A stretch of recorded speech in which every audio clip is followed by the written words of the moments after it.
All right. Yes, sir. Guess what? It's Hot Mic Friday. What up, fam? Big shout out to everybody coming out, hanging out with us on this Hot Mic Friday. Don't forget to hit them like buttons, fellas. Don't forget to hit them like buttons. Big shout out to everybody out there in the Shark Tank.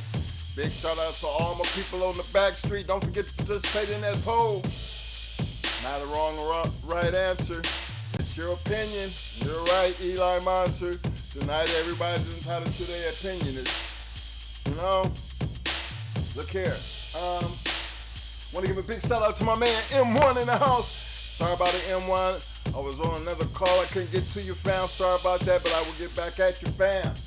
Big shout out to my man, long time supporter, the one and only Mr. Dickie Foster in the house. What up, fam?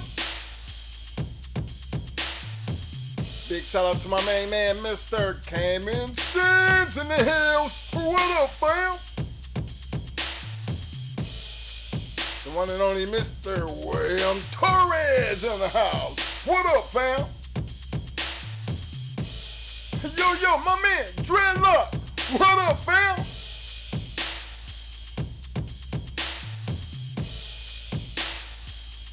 The incomparable one and only Eli Monsters in the hills. What up, fam? Yo, my man, Fat Bar Ray in the house. What up, fam?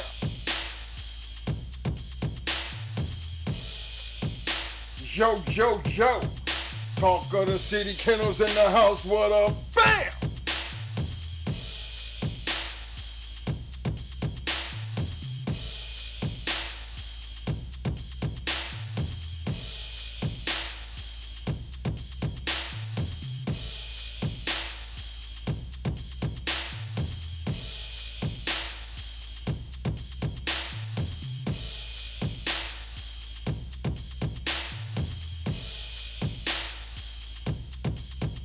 Big shout out to my homie, Self-Made Kennels in the hill. What up, fam?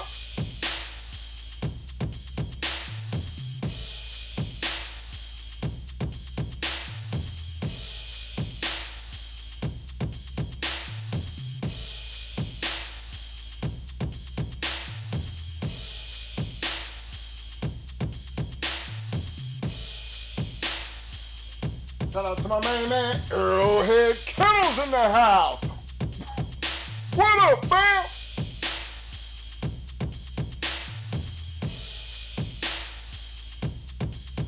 Yo, Mr. 216 in the house. What up, fam?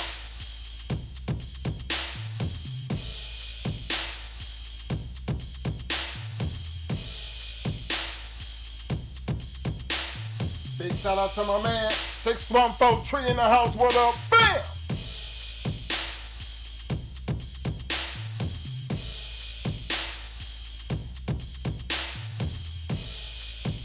Salute to my mans in there, SBO Kennels in the hills. What up, fam?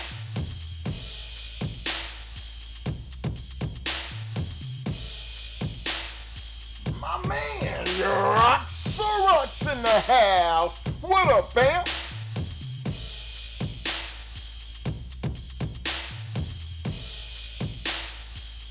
My man, Live Life Real in the house. What up, fam?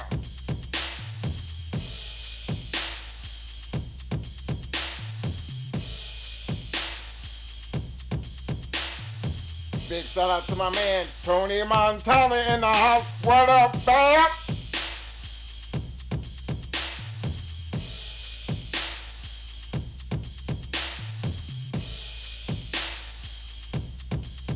Shout out to Genetic Rockin' Hanzo Kennels in the house. What up, fam?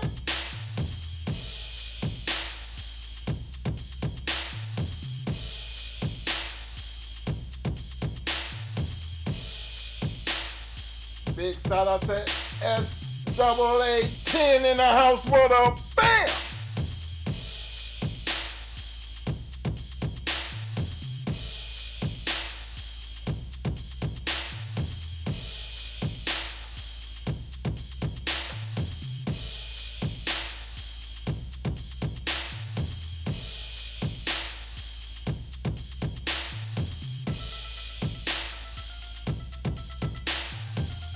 yeah.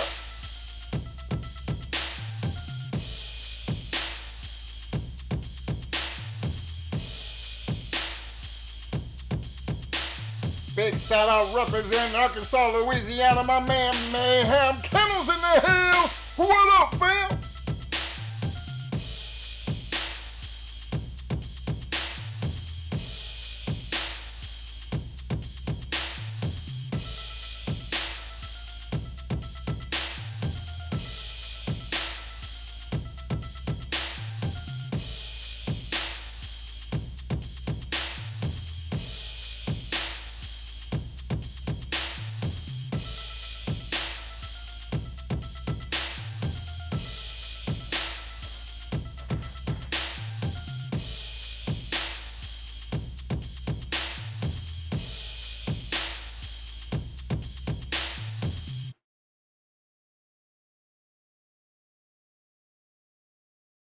What up?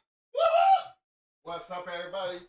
Appreciate everybody showing up for this on Mike Friday. Yes, sir. Hey, look, y'all don't forget to hit them like buttons. Don't forget to hit them like buttons. For all my people out there in the Shark Tank, what up, fam? For all my people on the back street, what's up? I see you. I want to give a big shout out to everybody who's participating in the poll. Need everybody participating in the poll because, you know, again, temperature check. You know, we've been over a lot of pedigrees. We looked at a lot of great dogs, but something kept coming up. I think we need to really kind of talk about it because I hear a lot of people talk about selective breeding. You know, and when you start talking about selective breeding, you know, some people, they got a female, and a certain male they want to go to. Got to be a reason. Or you have some men, people who have males who prefer to have their selective breeding on what females they want to breed to their male. So there's a lot goes into that program. Now, as a breeder, you put your dog up to stud. It really don't matter because you know all you're trying to do is collect the stud fee. But if you got that certain type of male on your yard, you're doing that with. There's certain types of dogs that you want to keep for yourself. So what about that female helps you make a decision on how you do that? That's what we're going to talk about tonight. Let's see if I'm missing somebody. Want to give a real big shout out to my man Wells Kennels Combine in the house. What up, fam? You know, I think that pretty sure everybody done seen the Cat Williams thing on the Shay show. I just went viral. And I sat down and I watched that, and I kind of, it took me almost back to like when we be talking about these damn dogs. You know what I'm saying? It's funny, especially for me, because I know our history. You know, I know things that we've done in the years that we've put in, and it's a lot of things. Get this here thing right. Maybe y'all can hear me better. It's a lot of things that we talk about, you know, and even we have our opinions on a lot of things, but then you try not to go in on people, you know, like just never really been one to be like go in, just actually let the truth, you know, actually now your truth might not be everybody else's truth. You know what I'm saying? But sometimes when it comes down to the truth, you know,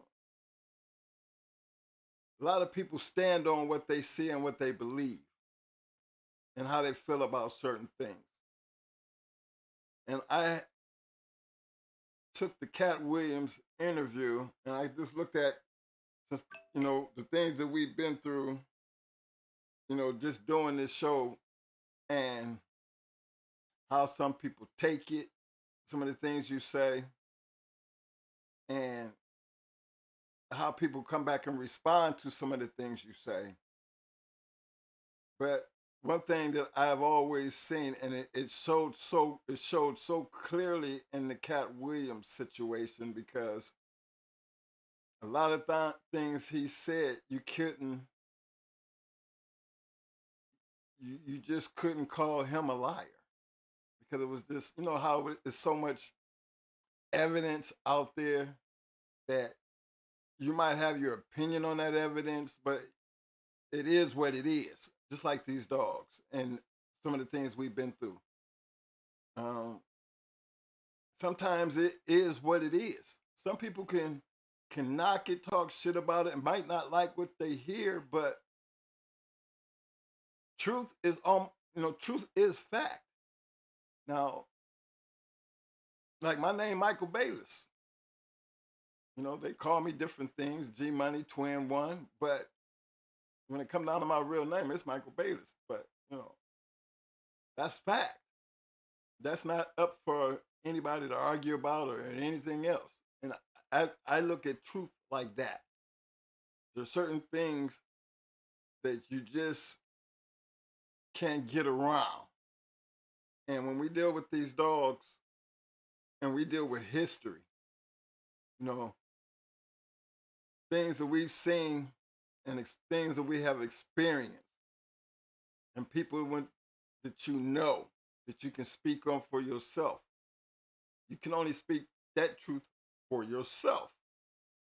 Other people might have different experiences, different outlooks on that. But when you stand on your truths, it doesn't really matter what other people think or what other people say. And that's something that I took out of that whole Cat Williams situation because that is his truth. That was his life. That was more than just his opinion. When you bring receipts and you do your research and you hear a person say something about a certain person and the person comes back, it's almost embarrassing to see somebody try to come back on something that when you look at it, the man wasn't lying. It's the truth. Now you can switch it any kind of way you want, but you can't change something that has already happened. And it just makes the person who try to rebuke it when they can't. It almost makes it look embarrassing.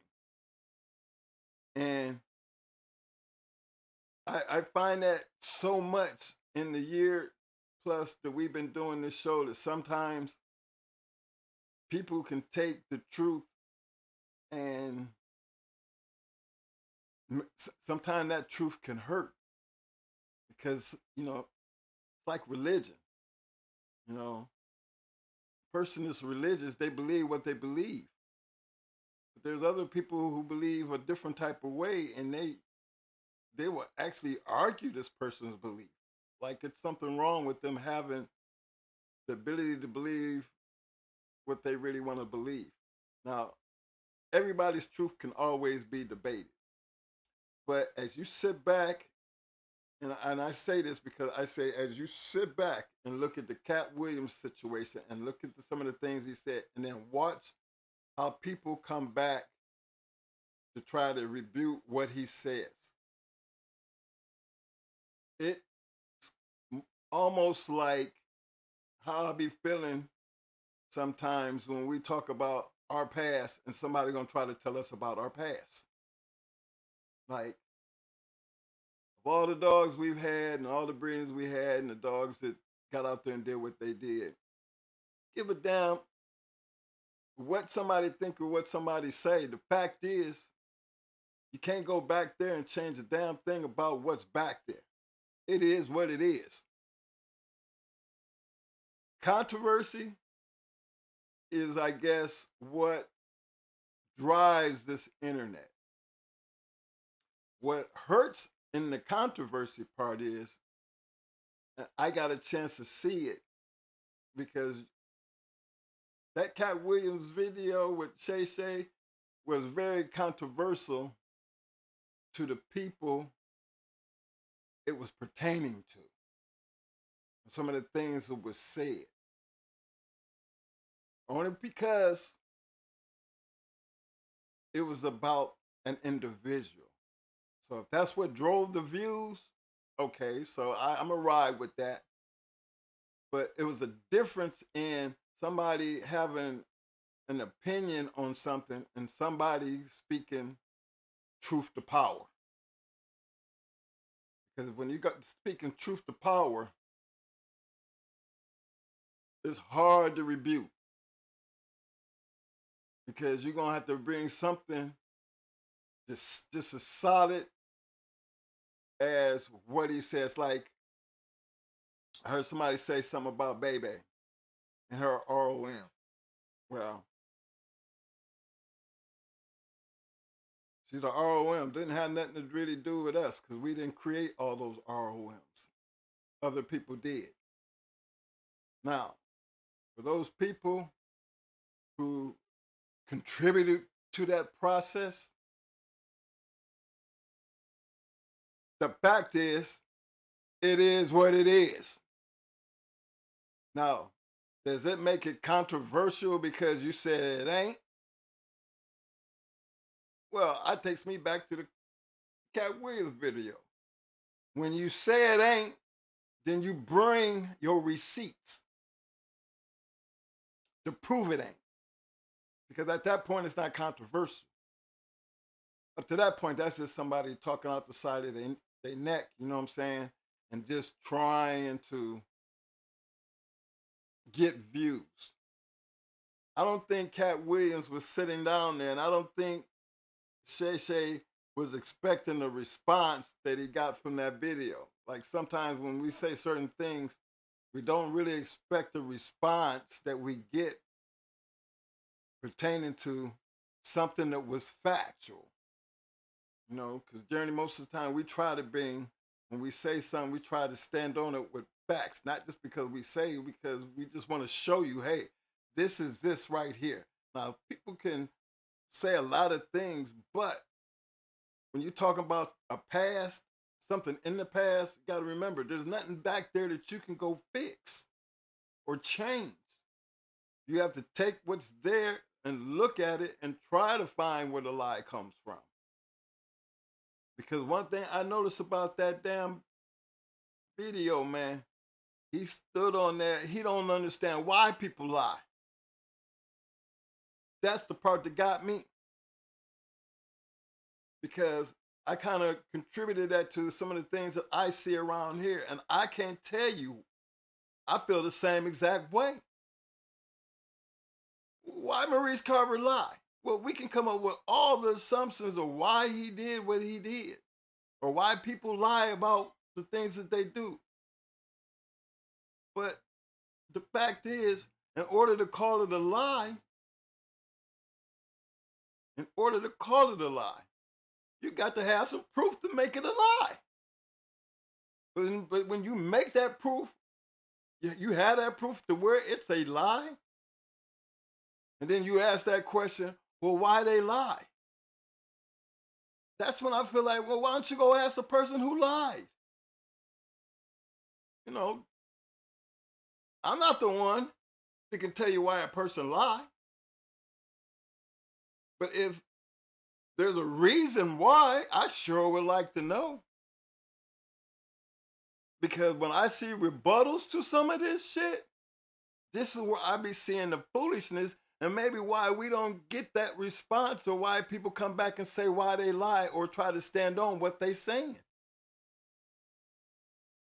Because when you see a video based on something that was said or done, and then you're looking at what they're comparing it to, well, hey, and one would be, the Cedric Entertainer situation. It was evident he took a car, and Cedric made the same joke, a spaceship. But if that ain't, you still took an ideal and you used it. It wasn't something you created. It was something that you seen and you just changed a little bit and made it yours. Okay?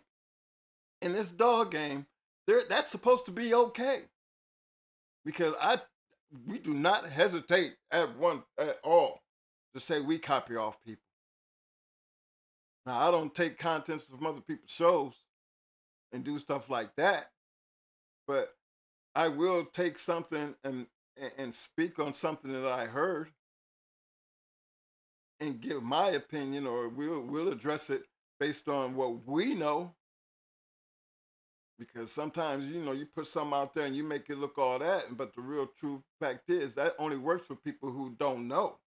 Shit don't work for people who know, which takes me back to what Shay said when Cat asked him, "Hey, you sit there and you just let them say all that and say all that," and all Shay could say, "Well, hell, I didn't know."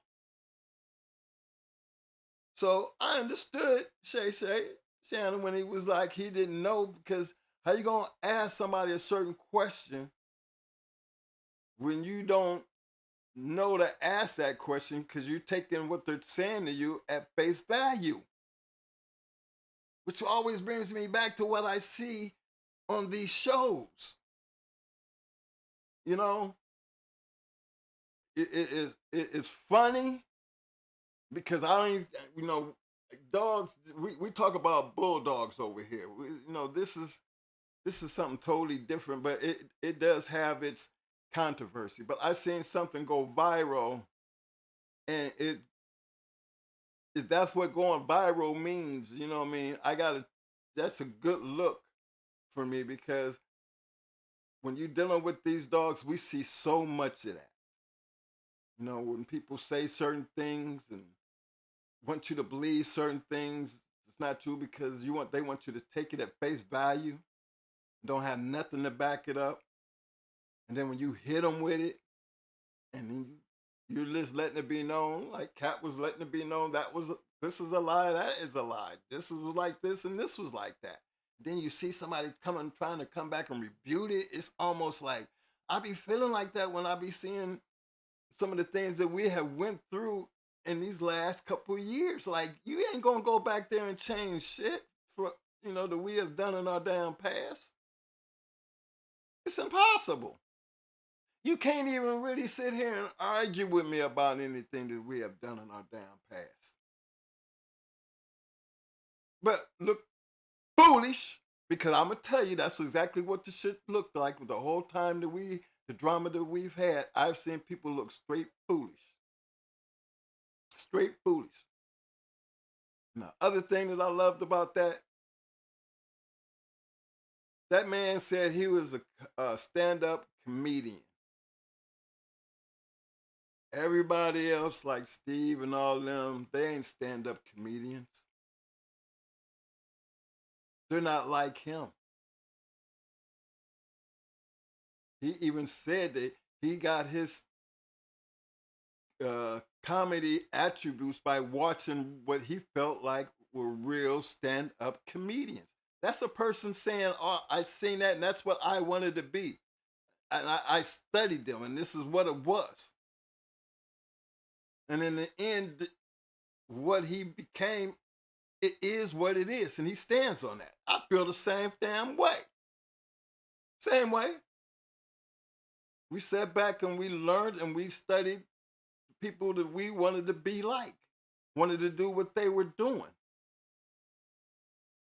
Didn't always copy exactly what they was doing. We used different dogs, but used the same method that they were using the same mindset, getting in there, finding why, and trying to think like them, be like them.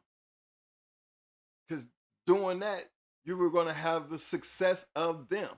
So that's why, I found it so entertaining, because I could take that and just look back on our adventure into the YouTube world. And it just amazes me that you don't see that many Cat Williams out there who can stand on what they say. Literally, stand on what they say. And because they have a history, they have the receipts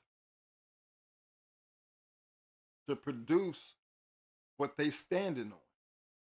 I feel comfortable about some of the things that we stand on. Yes, we were hard to beat. Yes, we made a whole lot of mistakes.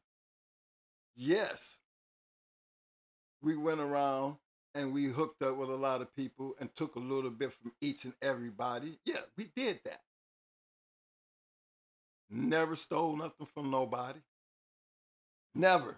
And a person out here can say we ever took anything from them. Nothing. No stolen dogs, no nothing. So I just find it funny to see how things can turn into uh, so far out of control and controversial that it will damn near set the internet. Now look, this is one thing I wanted to say also. Now, video did 5 million in 24 hours, 11 million in 48 hours, and by next Wednesday, it'll be over 20 million views.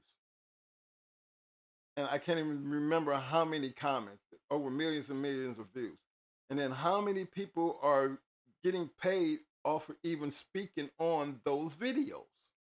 That one video, and look how many people have come out and start commenting and look at their numbers. That's how I be looking at our show sometimes. You know, when people just come off of something you do or something you say and you make it controversial to get the views and the likes. You get a chance to see what it looks like on a much higher level. You know, but again, it all boils down to is, first of all, the people that's involved. You know, Cat Williams is not considered one of the richest stand-up comedians out there. But to him, he is the richest because in his own right, that's where he really feels. See, money didn't make him. His talent made him. And that's the way I be looking at us. You know, what we did is what made us. Was we trying to do, all we've ever tried to do and all we try to do now is share what we did. That,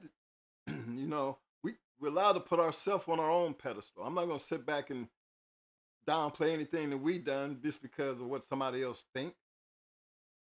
Back in that time period, that's what some of the reasons why we got into a lot of the matches we got into, because we was really about that. You talk about it, you better be about it, because guess what? We don't give a damn where you at. We're coming.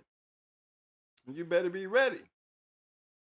Yeah, and I think learning what we learned as the years went on, because we had so many dogs and we was trying to get so many dogs on, that we never really stopped and looked at trying to make, certain dogs, champions and grand champions, because we had so many other dogs that we were sitting back trying to get on them 1-time, 2-time winners, and we were just running through them just to stay active. Never was really looking at the other part of the game, because again, we was hunters. You got 40 dogs on the yard. Remember, everything on that yard, it had a purpose. It had a change space because it really did have a purpose. Now, would we have been acting the same way if we had maybe 5 or 10 dogs? No, we probably wouldn't have been like that, because we would have been able to realize that, we wouldn't have been able to stay as busy as we was, because we didn't have a big enough yard. We didn't have enough good dogs to be able to do that. So we would be concentrating on with them big ass breaks in between because of limitations that we had. But again, I told you, we kept 40 working dogs on the yard at all times. And we stayed busy a lot. A lot. We traveled a lot. So it's one of them things that kind of, I sat back and I laughed at it because I seen it and I seen the controversy behind it. And I'll sit down and think about it. You look at, some of these podcasts and you just think about some of the shit that you've seen and you've heard and the back and forth. And it's funny because, man, look, man, we was hunters, you know, outside of Schoolboy, Ram, Rasta Man, and I would say Triple J, because he didn't probably do it as much as we did, but I mean, I ain't gonna take nothing from it. You know, and Fat Bill. You know, that's why I always take my hat off to Fat Bill. Because one thing for damn sure, he's got the proof, and they got the proof to say that they was out there doing it. They was getting it in. And they wasn't just talking about it. They was actually being about it. And it got results to prove it. You can say what you want about it, but you can't change the fact. They was doing something that you wasn't doing. I take that back because I got to throw my man J-Bo out there. J-Bo was getting it in. Literally. Getting it in.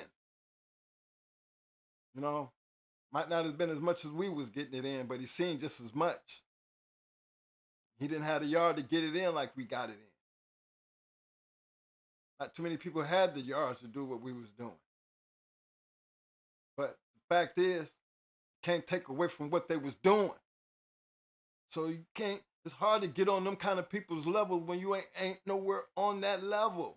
It's okay to sit back and say, oh, they wasn't this or oh, they wasn't that, but you ain't done nothing like that to even say that much. And that's the way I felt that Cat Williams was putting across.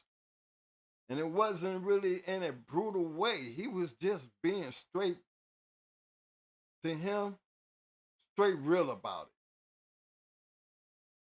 And that was his truth. And to see the rebuttals come back, it was almost comical within itself. Because it's hard, it's really hard to downplay the truth. It's hard to do. So I bought that.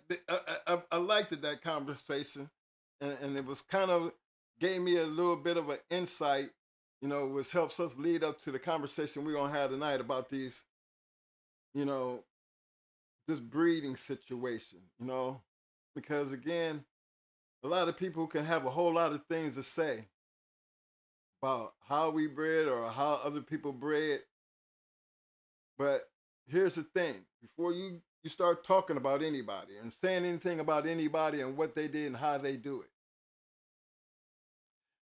it's always good to be in a position to come back and be able to say what you did and how you did it. You know what I'm saying? Because then you will have something to stand on.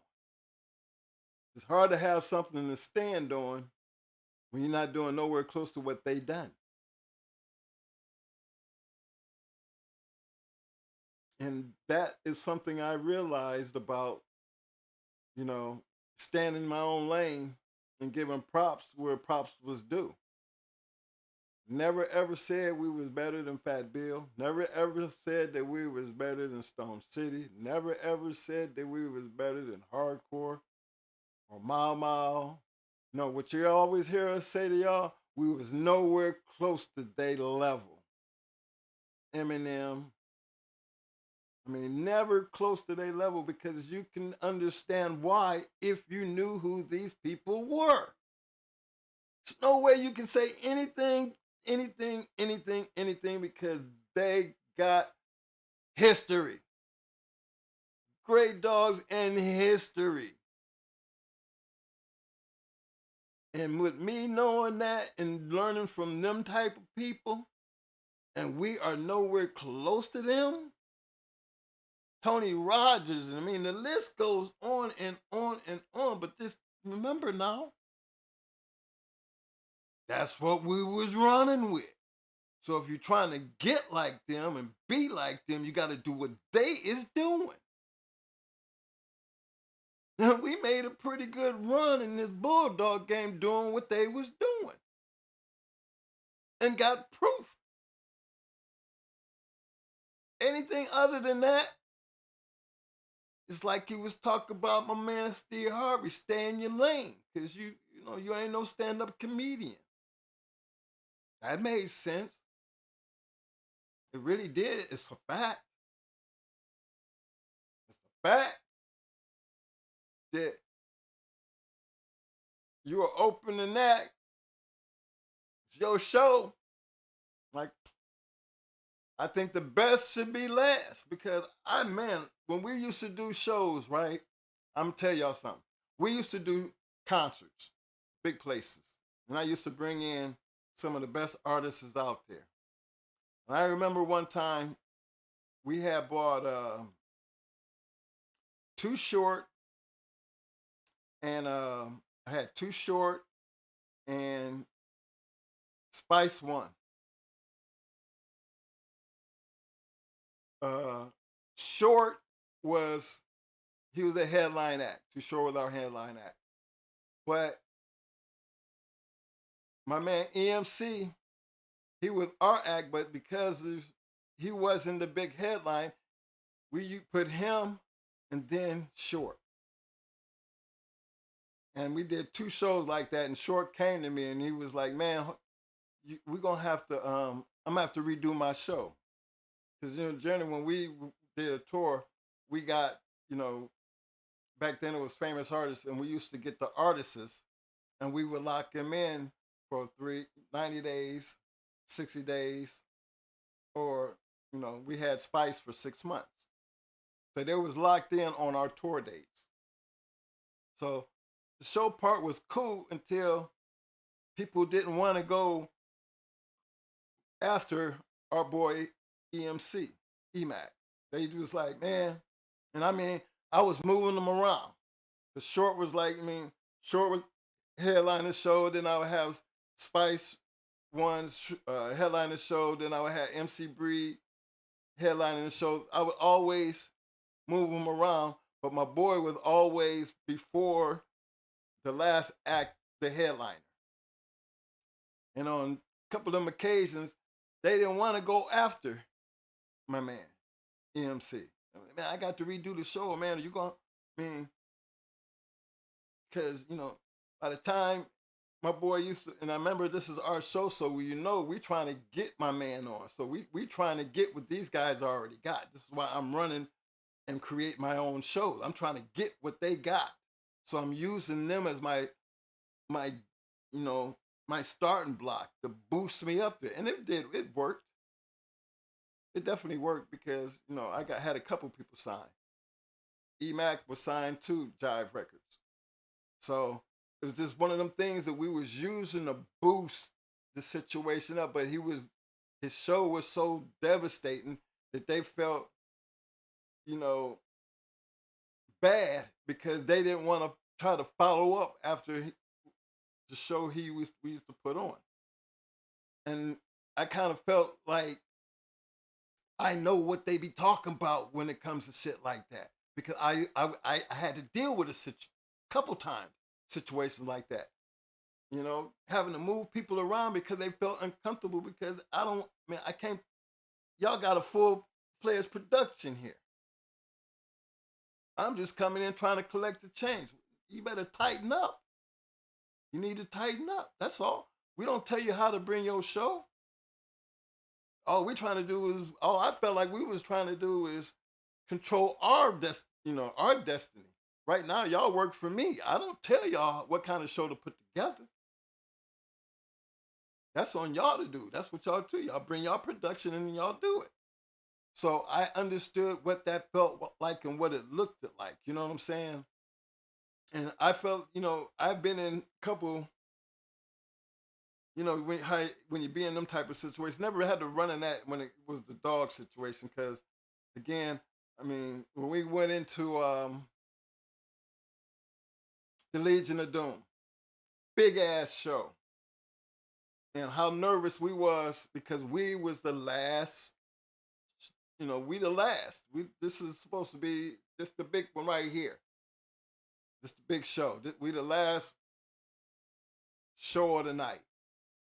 After seeing all these great dogs going, and then here we the newbies in here, and I get and it almost felt like we was like nervous because of we know who we going into, and then you nervous because this is what everybody really actually get a chance to see. The Legion been smashing all night, and now they get to this is supposed to be that one they saved. And to see how that turned out for us, to even get the best in show, because it was one hell of a show. After all that we seen prior to that, all that nervous feeling, all that thinking about, we ready, understanding this is showtime at the Apollo type of situation, and to see how it played out, and to take home that best in show with all the big dog people there. That was our introduction, that we knew we was gonna be some badass motherfuckers. That's it. We knew. And we kept that attitude throughout our whole entire career. Actually, keep that same attitude now, doing this bullshit here. Because, give a damn, all that talk don't be meaning shit. You better be ready to be about your motherfucking shit when you start running your damn mouth. That has always been our attitude, will always be our attitude, but we understand our place in this whole situation. We don't never think we better than anybody until you actually standing over there across of it, then that's where show and tell comes into play. That's how we always looked at it. As long as you stand over there, remember we had 40 dogs, so we never, ever, ever felt like we had to go borrow somebody else's shit or something. No, we was always hunting. And then look at the people we hanging around. They know somebody that knows somebody that knows some damn body. I know damn well they do. So never had a problem in getting that part done. But it was just one of them things I wanted to bring to y'all, because this is something, that Cat Williams shit went viral. But see, we on the dog part of this situation, and y'all, and I'd see a lot of y'all in other places. We like family out here. That's I look at that. That's the community right there. But that Cat Williams shit made me stop back and look at my goddamn community. And the players in my community. You know the real ones. You know the real ones. But you also know the ones that's fake as hell, full of shit. You always got so much to say. And then on top of all that, got the nerve to talk about somebody knowing damn well you don't have the resume to even speak that person's name. But because of YouTube and some of the ignorances is out there, because I heard cats say that a whole lot, because they ignorant. Because again, you can't dispute the truth. That's like arguing with me about my name as Michael, knowing damn well how you gonna be arguing with me about my damn name? How? You can't. But you wouldn't believe how many people, they sky blue and they'll swear them down to something else. But that don't make you better than nobody, because you got a mouth. That's what I loved about this game. Your mouth is only gonna carry your ass so far. You know what they say?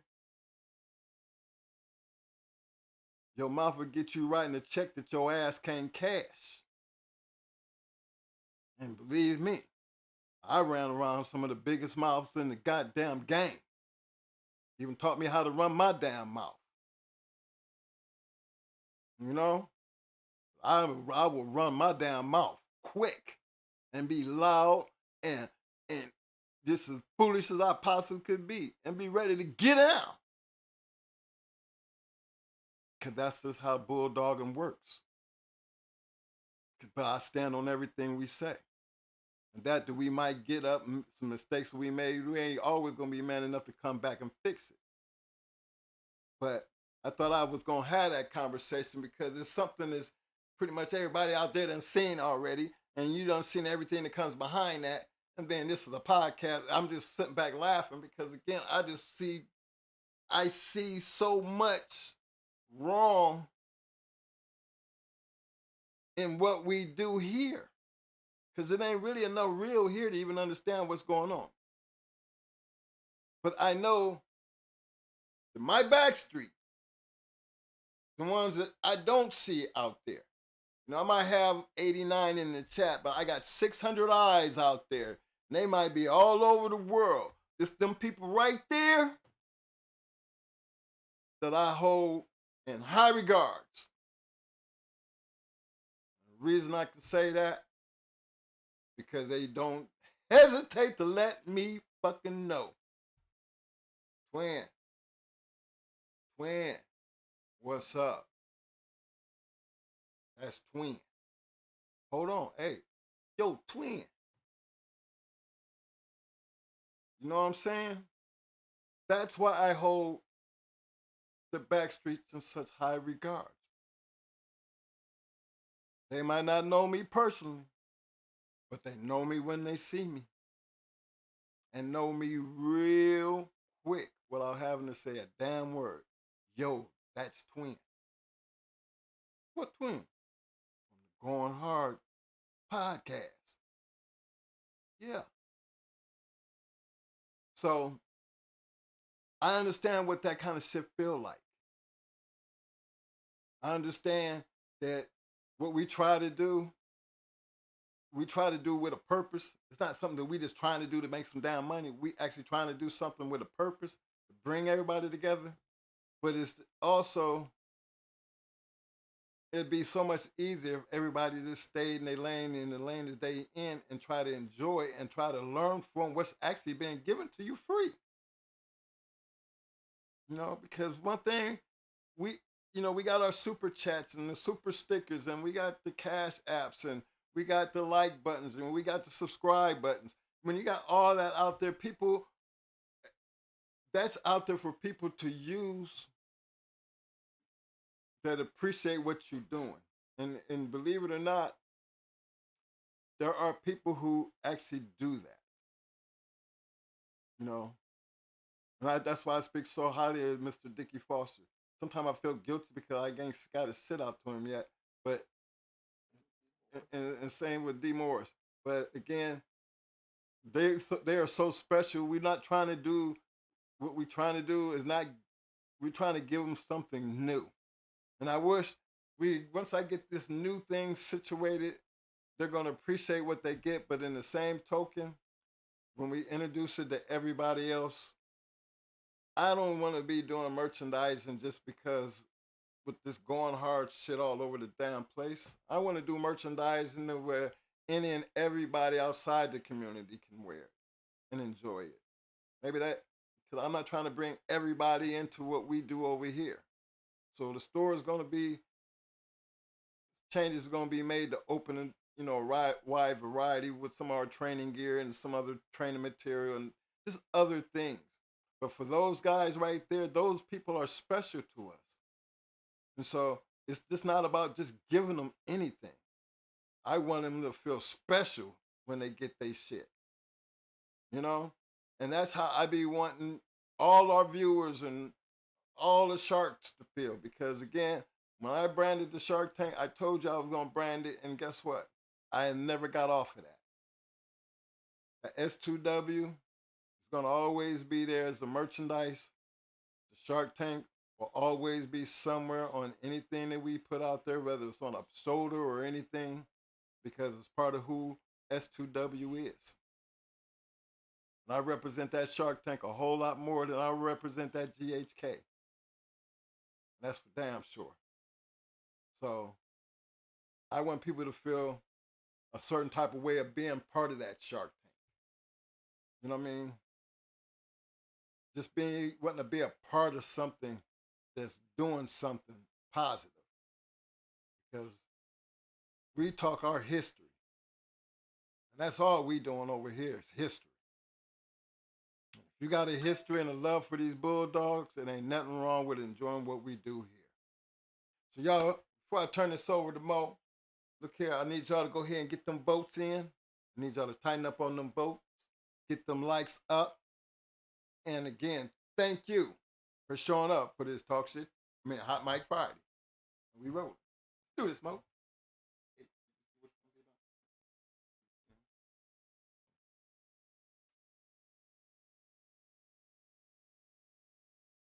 My man Scratchline News, CM Maverick. I see y'all, fam. DMV Freeze. What up, baby? Hakeem, my man, Mr. Hemi James, my man Cold House. What up, fam?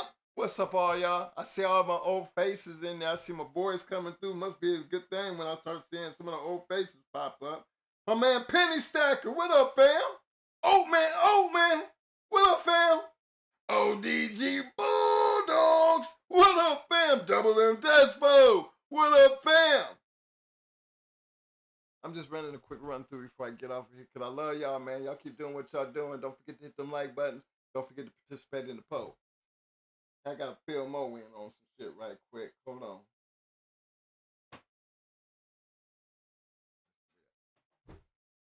Hey, give me your computer while you're doing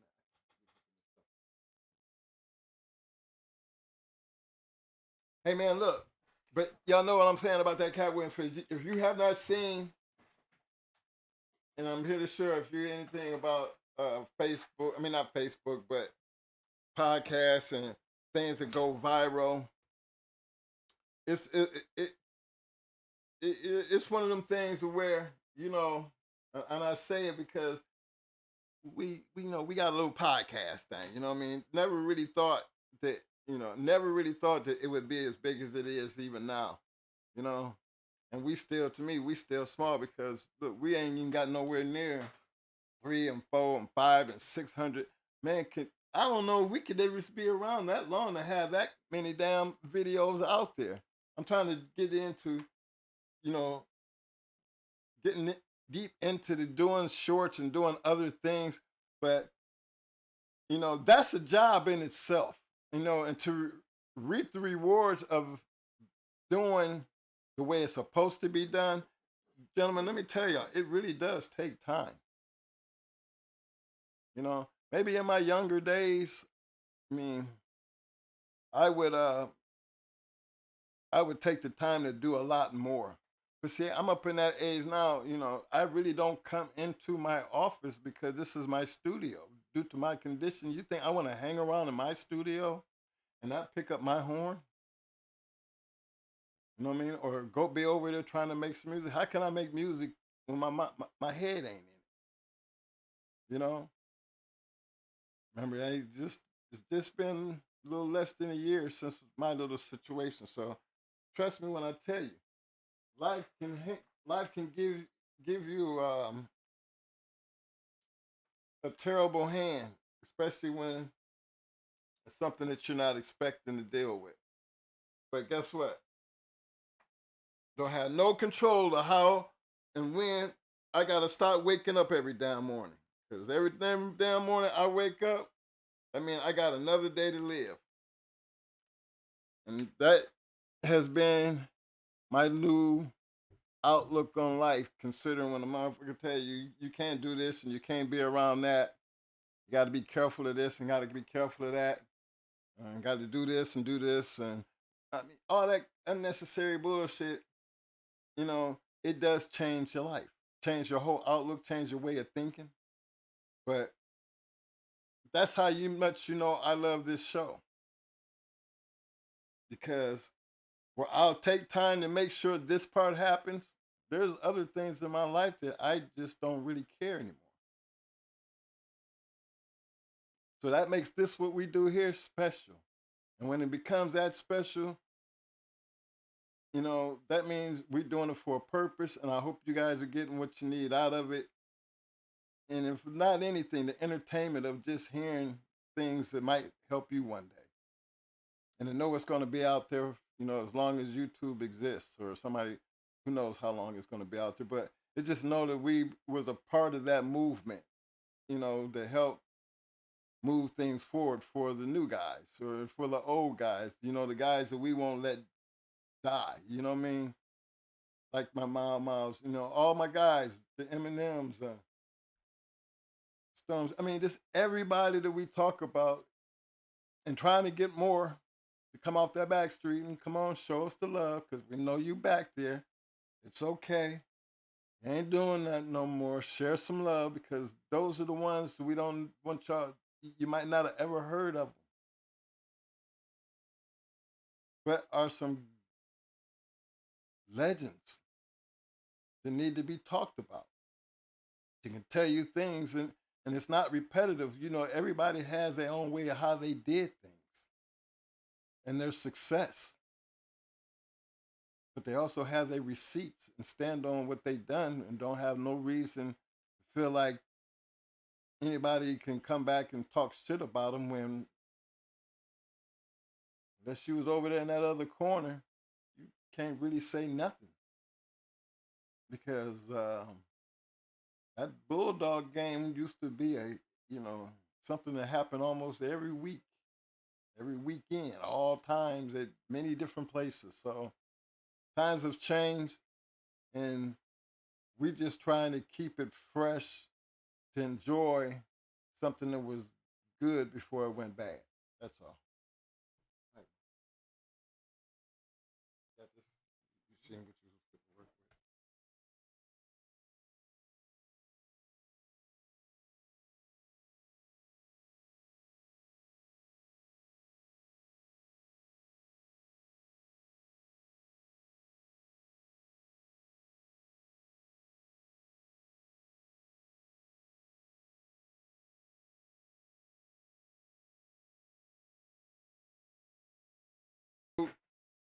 One little, I think I need to get a bigger something. One of my boxes or something going bad. It's just going nuts, nuts. Is it back yet? Hold on. Yeah, we back. It's okay. We back. Here we go. Caught up now. All right, Moses, this is on you, bro. Don't. Can't even say don't hit anything. Mic check. 1 2 1 2 1 2. I'll plug it up down here.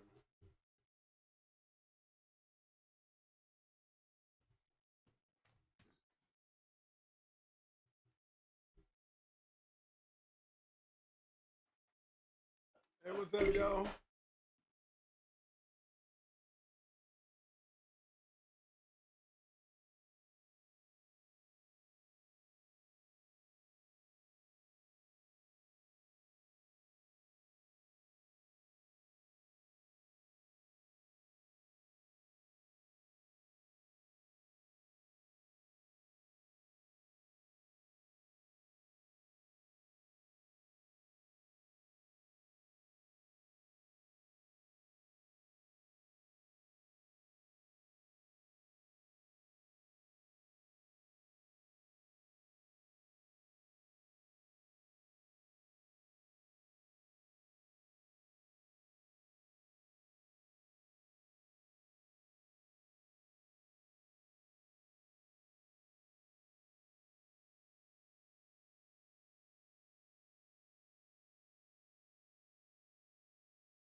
What's up, y'all? I guess we back. think we was at on Blackjack on that conversation. No, I've seen it on the picked up on the chat, and I was just saying that I just don't think Big Casey had enough to the table to show any type of consistency as Gator. And I mean, I don't see nothing coming off of Casey either that produces like, you know, Blackjack gets that production from his daddy. He could produce, so could Gator, so could Gator's daddy. You know, come on, look how they was bred. You know, so I think a whole lot of that really was, you know, Blackjack was off of Gator. Even though Gator was a red dog, that bottom side, there's a lot of black.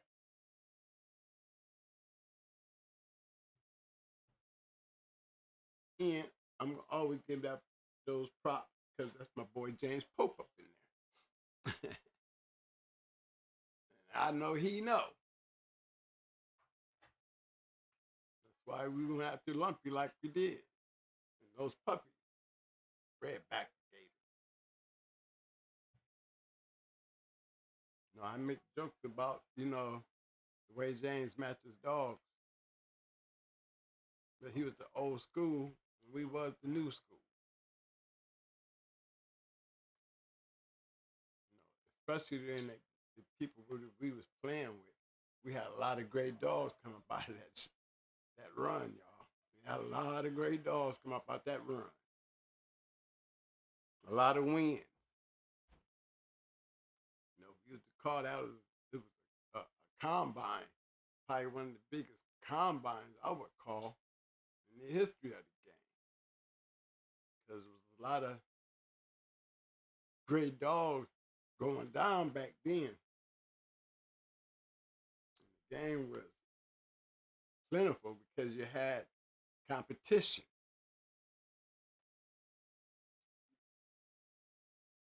Go forward, bro. All right, y'all. We get through this poll before it gets started too good. Poll question of the night was, when doing a selective breeding, American Pit Bull Terrier male, what do you look for in the right American Pit Bull Terrier female? Oh, shit. Hey, what's up, nephew? We got... I couldn't get on the road because I had a sick dog. Yeah, we on the show right now.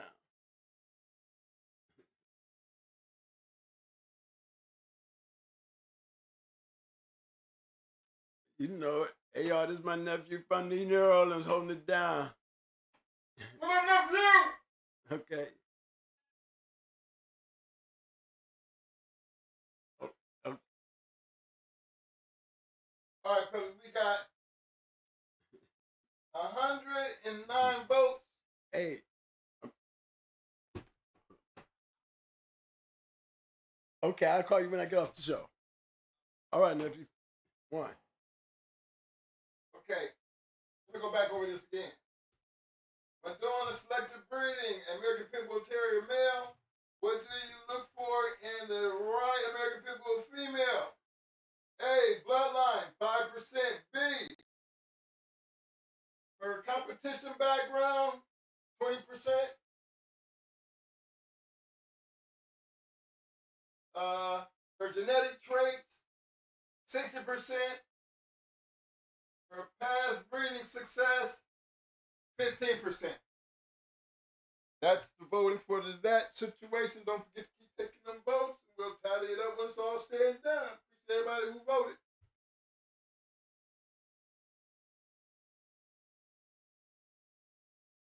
That it? Hey, what was that?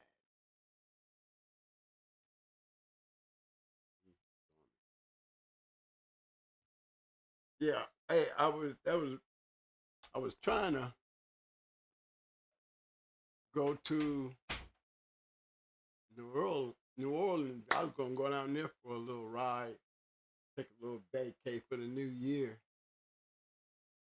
got this little virus going around. People's dogs was getting sick. And a couple guys had their dogs in real bad shape. I ain't no vet, but definitely know enough to help them say their dog's in a bad situation. Kind of held me up. I couldn't lead today. There's always tomorrow. I'm here to do the show. So we're gonna talk about these breeding. Me, I like being more into the chat and these kind of conversations. These was the kind of conversations I was telling Mike that I like to be, more involved into. It's a conversation more of the chat than me. You know what I'm saying? Because I be wanting to hear other opinions and what other people see. Y'all already know what I see. Y'all already know the great breedings and the things that that we used and what we did and the people involved in what they used and what they was doing. You know what I'm saying? And production was great dogs. And I always say the best place to buy a good dog is a place where it's being used. Because everybody ain't gonna sell you their best shit. And most of them gonna keep the good shit. So either way, you can get something out of that, then you're doing good. Me, I try to get something out of the breeding. That's why I bred to a lot of champions, and that was my decision. Remember, I always talked about that female. When you breed to a dog, you say, hey, what is my motivation to want to breed to that dog? You know what I'm saying? And that's where really all begins. What you do to create those type of lines. And you literally got to have an eye. Because everything I did is, I keep looking at myself with these glasses, man. And the only reason I got this chain on here, because I keep losing these glasses. My memory is going so bad. But I hate the chain. I just can't keep sitting here looking at it. It's getting on my nerves. But I keep losing these glasses. And I'm not used to wearing them. It's been a real rough run here lately for me, guys. So y'all got to bear with me. Probably why I need a vacation. I need to pick off and go ride. Because I'm getting more tired by the moment. My days is just getting so like, ugh. I'm hanging in there. Yeah, but those breedings, and a lot of you guys, especially in out there, know a lot more than I do when it comes to finding the right crosses. Especially in these times, and if I was to take the poll, it wouldn't even be about her past breeding success. If I was doing selective breeding, what you look for in the right female, I mean, shoot, I look for the female that I'm using because that's the motivation to me making the breedings that I'm making. Got to be a lot. I mean, you got dogs like Brat and Pretty Mama and shit, and dogs that was producing because there was good match dogs. It wasn't me. I was not too much of a breeder, as far as nothing like Floyd and Maurice Carver. Me, I was stuck in that motivation of continuing to follow the puzzle, the formula. That's the quickest way for me to stay active in doing what I was doing. I just followed the formula. And I think that's what most great breeders do, is they keep in touch with the formula. They know the formula so well. They know when to add and what to add. It's like, the dogs in the way the going hard dogs was used after me. You can see a lot of what they were doing was following a formula. They added pieces, but they stayed consistent to the formula and the direction. You can go a direction if you follow the formula. I can go and reach out and grab to any out and bring it in, especially if I'm already in that formula that I can afford to do that. So when it boils down to what the female can be bred good. The female could be, you know, you never know with these females. They preferably, a cold bitch can throw puppies. It create great litters. I mean, golly, awesome baby was cold. The little female Mason in them had to produce all them 17 wins in one litter. It was cold. Sarah Kell was cold. But then, you got dogs like, 9 Millie. She wasn't cold. He produced. You got dogs like Brat. She didn't throw a lot of dogs because we didn't breed her a lot, but she produced. Mom got some winners in her line. She produced.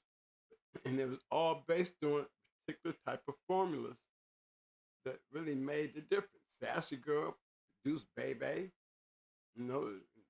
Sassy Girl, she was used as the foundation bitch because she was off of Little Mayday, Brat's brother. But I'm sure he would have been a producer because he took one little female and that's all he had to offer, and one little chocolate male. That's all we got off of him. 2 dogs. And yet you'll see them in many of these champions that's coming through the Going Hard Dogs. You'll see it in their pedigree. So he played a major part. And he just did it with 2 dogs. But there's a formula that we were able to maintain, and then you still have Brad. So it just worked out. I see guys breeding the papers, and I just don't never believe in the breeding of the paper thing. I mean, it just seems like when you feed in a yard, you understand the yard better than you understand the papers, because the papers you can read still take your eyes to see. You can read it by sight, or you can go look at it by sight. Me, I prefer to look. There was reasons why guys breed cold bitches. You know what I'm saying? And to me, does it make a difference? Well, if you look on the ROM list, it really does. Because you have more, let me put it like this, more great producing bitches that's got producing already in their genetics. It just, you have to have the right bitch to do that. Whether she's a great dog, a winning dog, or a cold dog. I don't know about the cur dog, though. You know what I'm saying? Cur, Red Ace got a pass. The only reason she got a pass, the only pass she got was the fact that she already had a litter on the ground. But the genetics, always makes me go back to, when it comes down to the final check mark. And that's why she always will be one of my top best dogs, because, based on what she produced, and then just that one litter created everything that we became. Shows me that, she was all that. Not only did I see it for myself, I got a chance to continue to play with it based on that one breeding I made with her.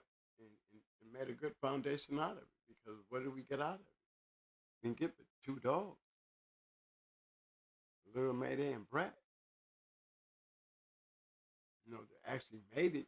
And that right there created everything that you see coming after that. So just imagine if we had yards full of those kind of things you make applications to do, like Maurice Carver and Pat Patrick. They had several of those kind of things going on. I mean, you got a line that you can do that with several dogs, then you doing something.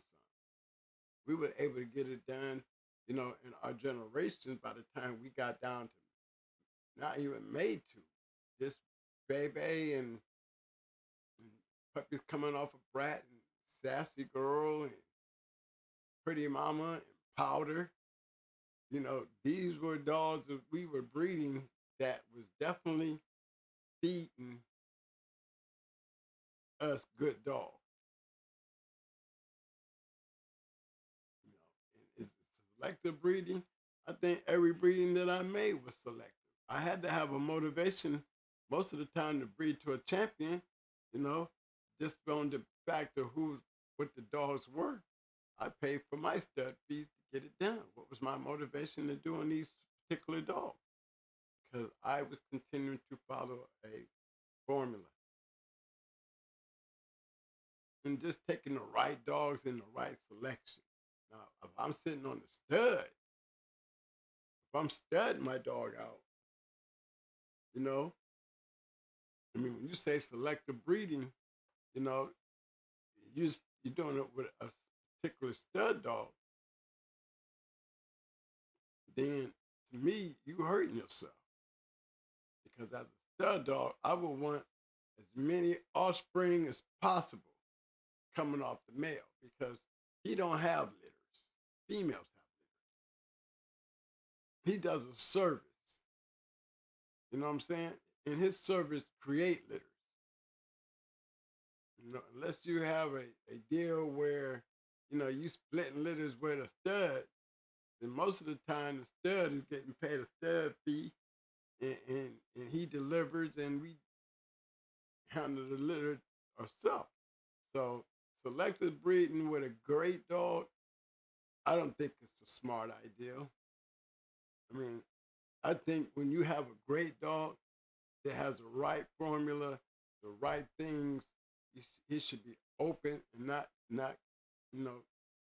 where you just want to say, I'm going to hold him and I'm just going to hold him to my stuff and nobody else going to get it because I want nobody else to have his blood. Well, that's understandable. That is understandable, but I guarantee you it could be a whole lot bigger and better. I mean, where you think all these great stud dogs came from? They came from actually a lot of open breedings, not selective breedings, but open breedings. Where we had normal people had the opportunity to go breed to these dogs because the dogs were like maybe open to the public. If a man can find me interested in to the point where he wants to breed his shit to me, and I got a good male, then I will charge him the stud fee, give him the stud service, and let him create whatever the hell he want off of that shit. And keep an eye on him in case I need to get some of that back. Leave those doors open. I mean, Tom Gardner's been doing it for years. And he's smart with it. He's not a selective. In his selective breedings, is more to the yard itself and not towards the public. Because I don't believe he has a selective breeding program to the public. When you have selective breeding on the yard, that's a different concept because, that's your selections of what you're using.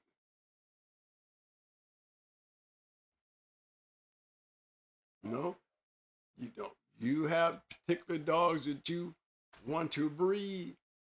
To me, that was what I call selective breeding, not just going out there and grabbing one who's bred like this right here and grabbing her because she's bred like this right here. And I'm going to go over here and take her to this over here. Is that selective? or you know, you got litter mates. Why that particular one? You know, that would be a selection. Unless you just went back there and said, I would just breed, I'll breed any one of them. It's just the one I picked. You know, you got several females, you know, it still boils down to you still have to select who is the sire. Gotta have a sire.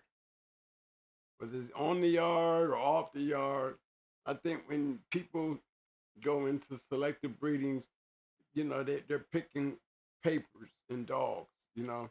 Most of them, you know, the ones that I seen that was really like closed to the public, and there was just guys who would damn near look at the pedigree and say, yeah, I can see me having dogs off of that. You know, not wanting to have anything to do with the litter, but wanting to have this particular line crossed with this dog right here, you know what I'm saying, should do something. To me, that's selective breeding. When you're making the choices of what you're letting come off your yard out into the public, you know. Me personally, if I had a good stud, I would be breeding them to anything and everything. Wouldn't be selective about anything. You know, if you like it and you want to breed to it, then he's open for stud. It takes time and work when you breed dogs, and you know that. And if you're being real with it, don't stack it to the point where you're collecting and not producing. You know, I always say, you know, it's hard to have a stud on your yard, and everybody's coming to breed to him because you're trying to get dogs off of him, and everybody else is too.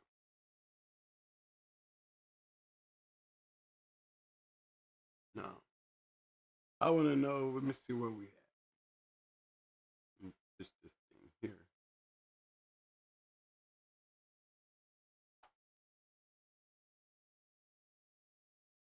When they say genetic traits, y'all, I be wondering, you know, on that.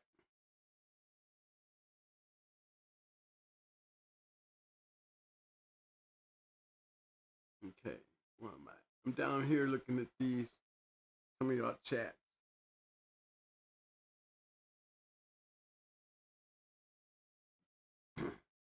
But even with I'm gonna tell you a one that was pretty good that somebody brought to my attention. You know, y'all, I'm always talking about Pandy. You know, Pandy, you know, she was a bad dog. And the reason I say that is you would think that you can get puppies out of Pandy and start a whole new line of great dogs. You know what I'm saying? But you know, she didn't have a lot of great dogs, but she had one. She had another bad one like her. That she did. Her name was Pandora. Yeah, she was a bad one.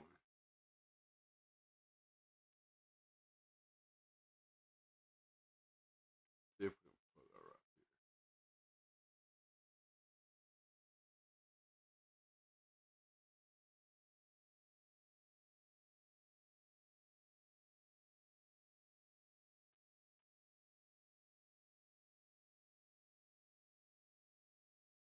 Wow.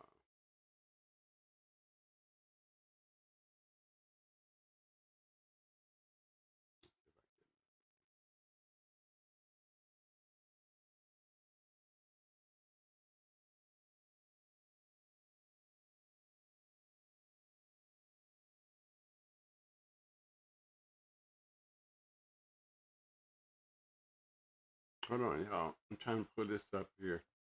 I see two of them here.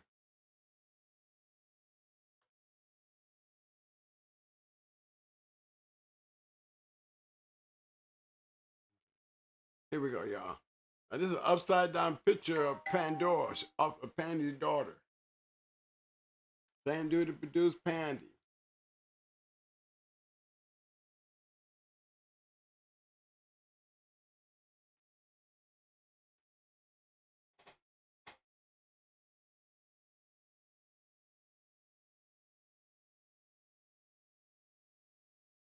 Okay. Stopped every dog that was matched into. None were picked up or made a courtesy scratch. She beat the 4-time winning champion Black Missy in 50, 2-time winner Raven in 23, 3-time winner champion Foamy in an hour and 7.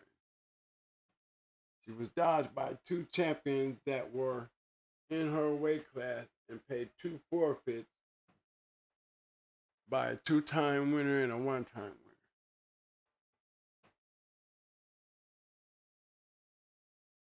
She don't ever get she ended up just like her mama. See, that's a trait. You see what I'm saying? That's what I call a trait.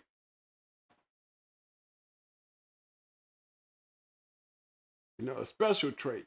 Can you have a bunch of those? I don't know.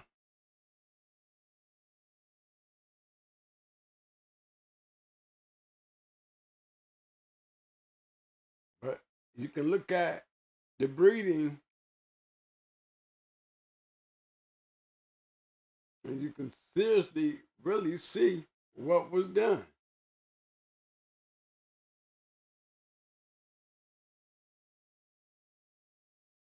But then they made the same breeding on the bottom and then added that one out up there at the top. That Gotti's dog was pretty good. Remember, Gotti dog, he had Baby Jones in him too. The Baby Jones dog.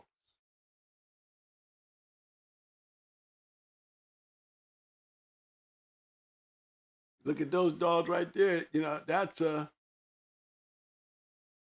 one of them ones where if you can get lucky enough to create a mass of killers, you know what I'm saying?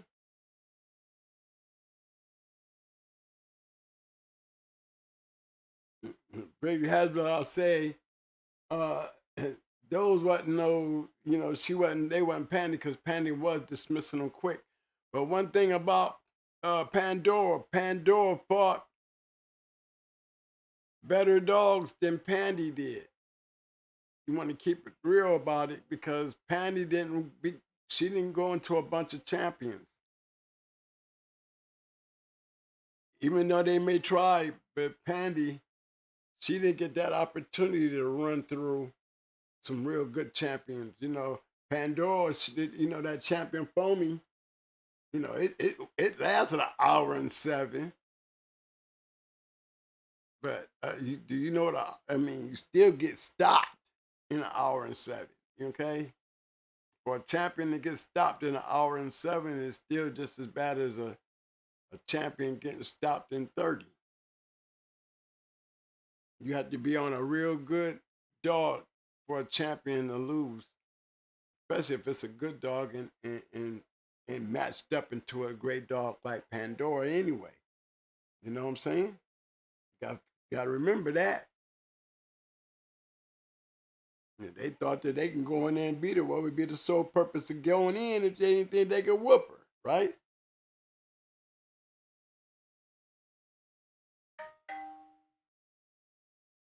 Mm-hmm.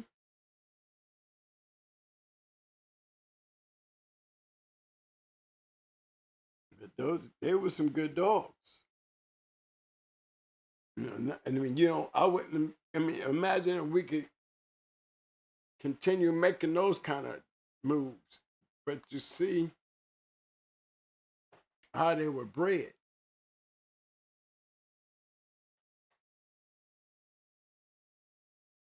Me personally, I call that selective breeding. But if they was to take her and breed her, you know, how would you breed her?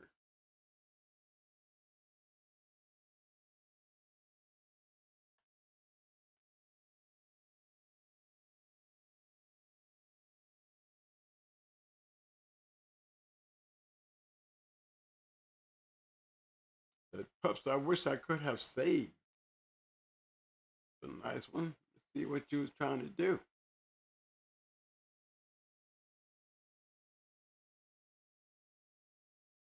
Hmm.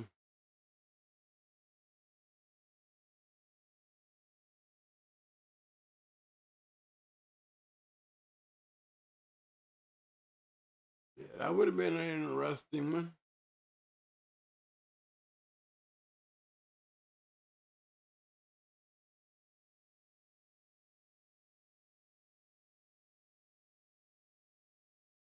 Yep, that would have been interesting.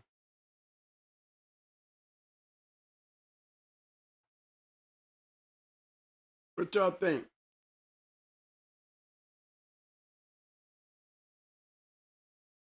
That's the only thing that we see coming off of her. Let's go check another one.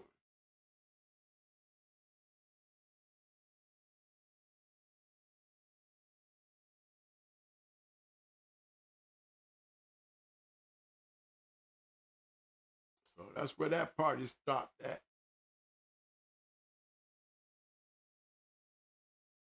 The them is ones I call freaks of nature. You know what I'm saying?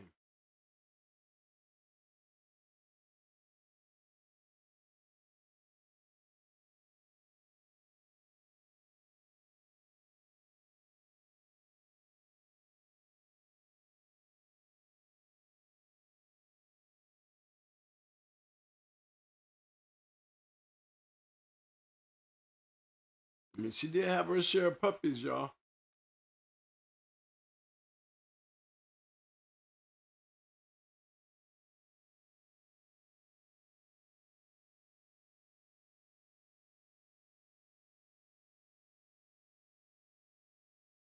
You know what I'm saying? So,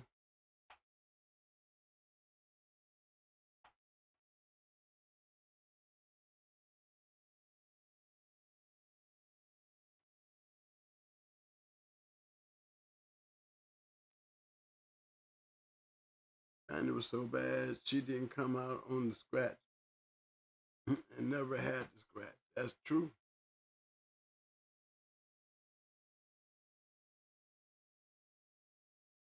That is true.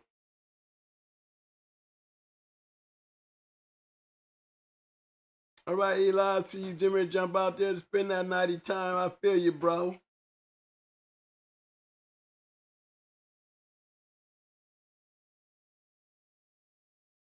That is right.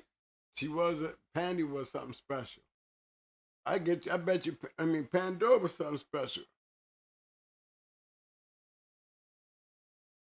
Man, I like smash 'em up, bust 'em up dogs. You know what I'm saying? I used to love those dogs. I mean, that's what Rat in them was. That's what the shit in them was. But Rogers, they was rough ass dogs. Red Ace, these was rough dogs. These was Pandy style dogs. Maybe not as great as Pandy, but would give you, they had a reputation of beating up your shit. I like those kind of dogs. I think those kind of dogs are very hard to beat. And the dogs that I've seen that did make it out there, you know, they just have these certain type of dogs out there that you just know. It just some you just know. That was the whole point of matching dogs back then. You don't know until you put them down to see. And I like rough dogs because they can go in there and they can change a lot of game dogs' mind. Usually, we don't talk about losers. We seem to always know about the winners. And that's how it should be. Unless you're a great dog that lost. But, mostly, this is on most of the dogs that we talk about are dogs that won. And if you notice, a lot of them had great pedigrees. Again, go back to that same old thing. So if you're going to be doing anything that comes to breeding, don't you think that would be something that I would stay focused on when I say that, knowing what we know, you know, as far as most great dogs have good pedigrees. Look at Pandy's pedigree, look at Pandora's pedigree. They're good bred dogs. Rat's pedigree, good bred dogs. Most of them are good bred dogs.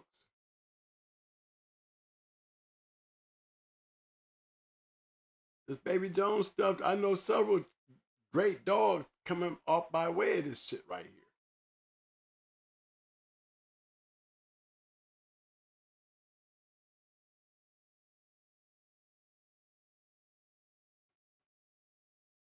Mm-hmm.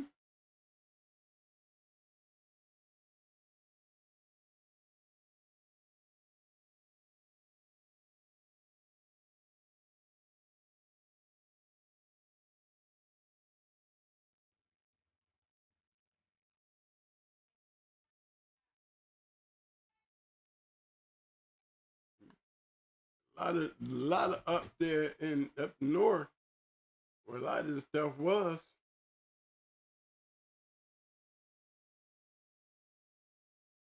They have some good ones.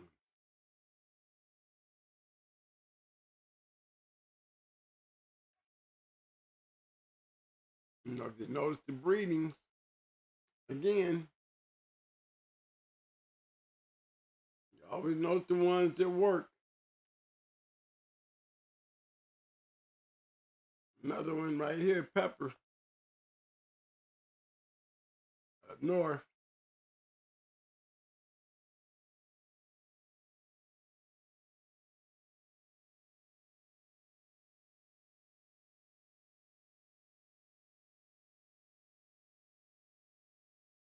Baby Jones, I like those dogs right there. They showed to be nice, durable, good match dogs, male or female.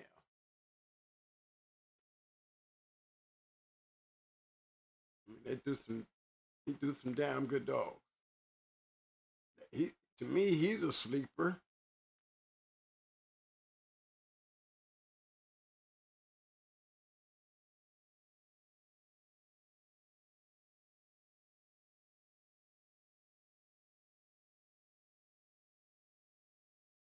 And it's funny you see those same old familiar most great dogs. You see Zeke or you see Bolio or you see Fitzwater's Goldie. I mean, if you just look at most of the great dogs, y'all, they when you start talking about selective breeding, selective only goes as far as the knowledge. If you're gonna be selective of something, you have a full knowledge of of understanding what you're looking for. Then to have selective breedings, you know, you have to really, as far as your selection is based on your mind and how much you know. The more you know, the better your selection. The less it becomes more of a curious selection because you have to test the results compared to a lot of us that done it enough to know. you know we do have, based on me doing it, I definitely seen higher percentage litters than somebody who's still trying to figure their way through the process, because what they're trying to still build a yard. Most of the time we have, the yard was already built and we had a function already going on. But when you're trying to build a yard, selection is usually based on, knowledge, and the lack thereof of that can either put you in a state of mind of staying in the game or getting out the game. Because a lot of them start off, you know, with the perfect female and don't put in the full effort to breed to the right, what I call perfect male. Your investment is not as strong. Because if I got the perfect female, I'm going to try to find a perfect male regardless of the cost. If I can get it in, I'm going to get it in. And I ain't mad at you if guys that breed young dogs. How can I be mad when I would do it? I bred young bitches before too.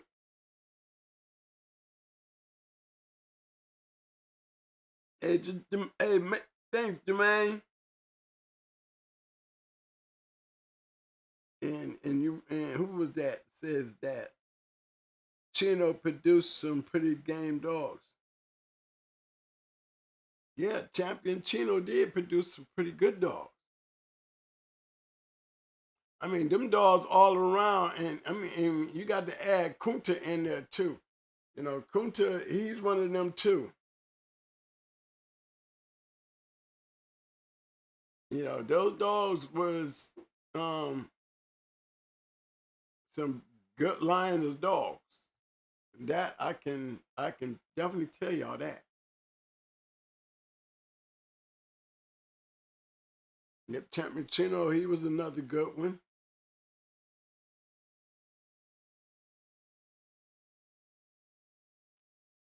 You know, when we start talking about the Boyle's dogs, you know, it's kind of funny, but you know, Chino he lost to the Gator Boys and Hardcore Nems Elvis, which was a good dog, you know.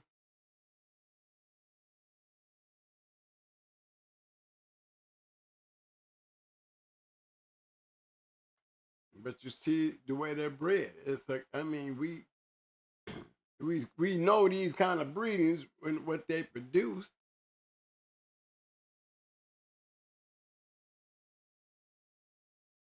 Again, we see automatically that we see good dogs. We see consistency of good dogs.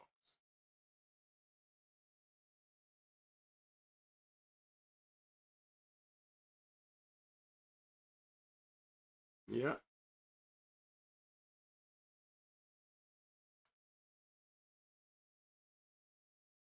I would love to be in his yard. I would love to stay in his yard because he produced killers.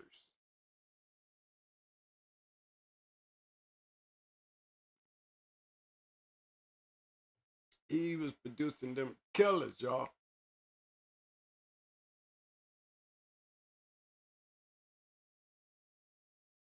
You know, Buster, yes, my boy, but I mean, they was producing killers, y'all.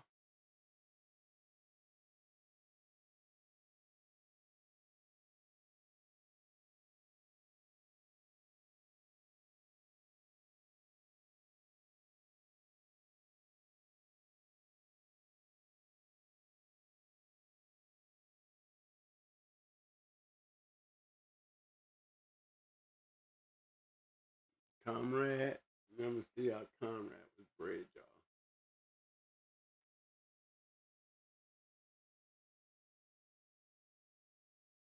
And we be talking about them like you know they added some red boy to that right there. I guarantee you that wasn't no bad dog right there either. They still small dogs though. Added the right to me added the right type of red boy to it to make it game.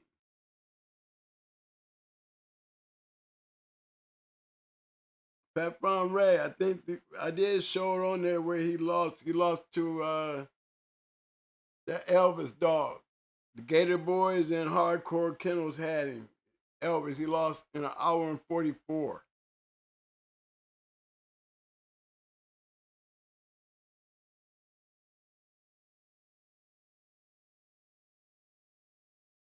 Mm-hmm. Comrade was a good one.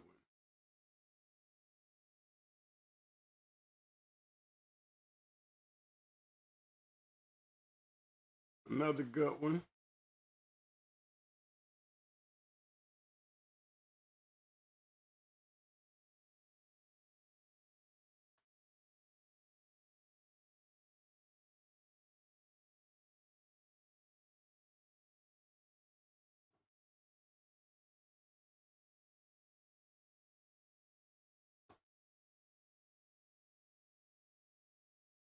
y'all see that, right?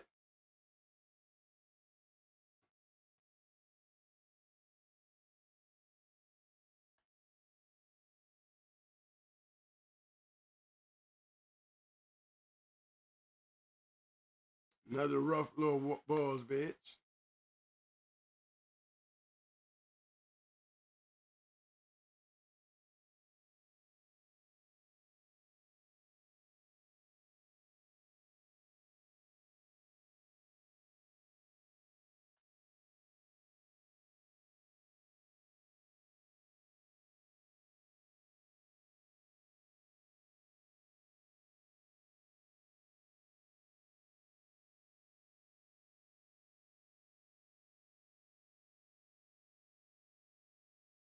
I'm just surprised they didn't have more great dogs off of Austin Beach.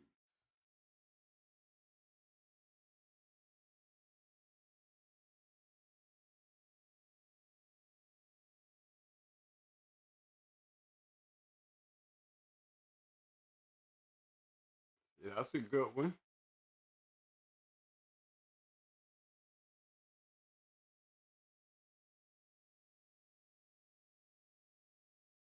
See those type of breedings there, man. This was what the kind of results.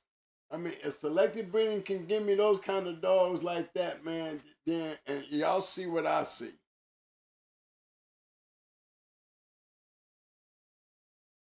That's why I'm always be a fan of champions and grand champion crosses. You know, I'm gonna always be a fan of breeding my shit to some championship, especially if there's a type of a formula. If I'm gonna be selective, that's what I'm gonna be selective being. You know, because that's a nice bred makeup, and for it to become a nice 3-time winner. You know, I don't know if the bitches produced anything or if they bred anything.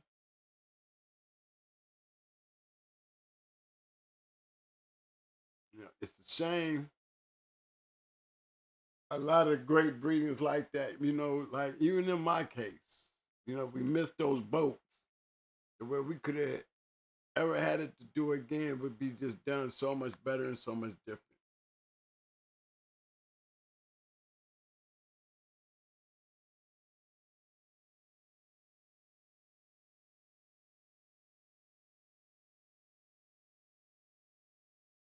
Champion Gang Green, another good breeding.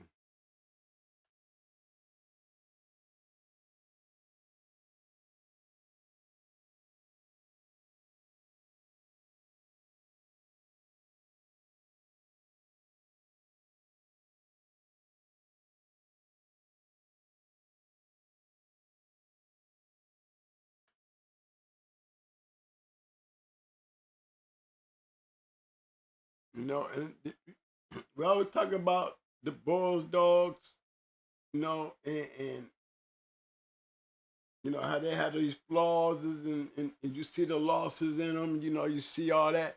It looks like the Eli dogs. You know what I'm saying? But that's what I was just we was talking about. But you see what I'm saying? A lot of Bulls dogs, you see that.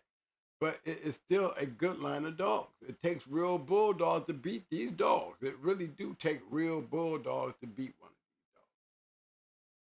these dogs. And they can beat a whole lot of average dogs before they get to that loss. You know what I'm saying? If you can even find one to get there.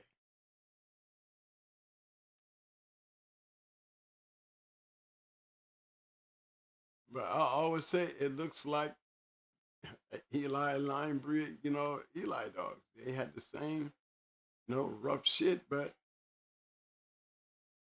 there's always something out there that's got their number. They just the point is, do you keep it out there till you find it? It might not never come up. So you keep them out there, keep it going. You might not never see it.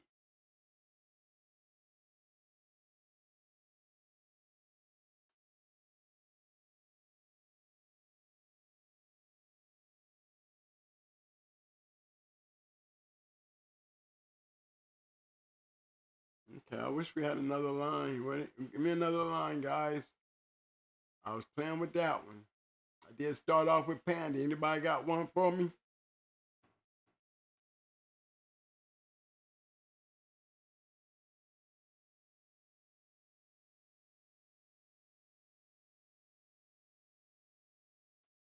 I know y'all sitting up there putting up pedigrees, but I don't know how to put these damn things up. Okay, y'all trying to pull up what I'm saying on here.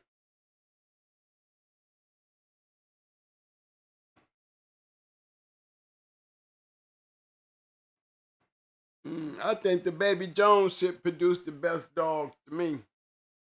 The best boys dogs I always felt like came through the Baby Jones. They had gamer dogs. Erica Henry, that's my opinion. I think the Baby Jones dogs was better. Yes, sir. Who was that? Marcus B? Marquez B? Yeah. Yeah, I liked the Baby Jones boys dogs better.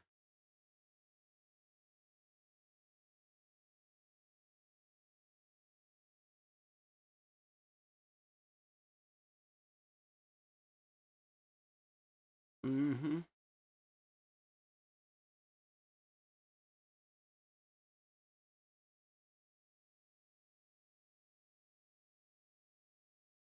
Hey, there's that one right there. It picked up game to Hardcore and Gator Boys Elvis, two-time winner in an hour and 44.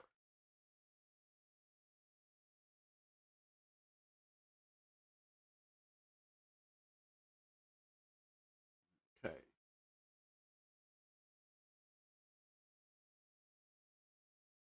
No, no, me. That was my pick for our selective breeding and the consistency of that particular selective breeding.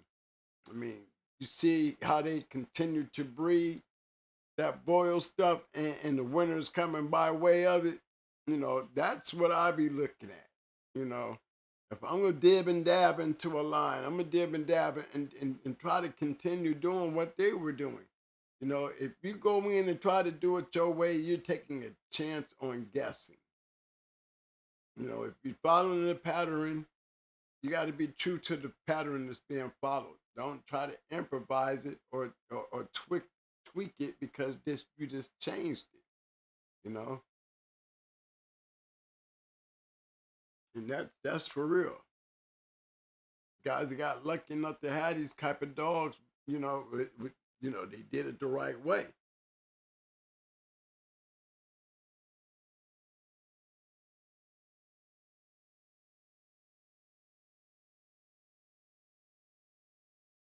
I don't know, but made to had a champion name, male champion brat, basically. Right. Yeah, a couple of them. Yeah, he had a couple rough ones. He had 138 special. He was a bad one.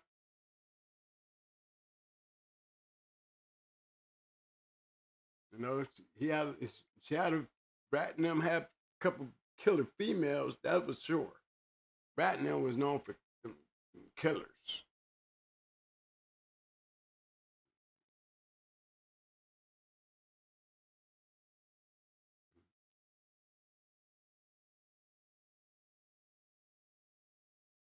Yeah, that's true.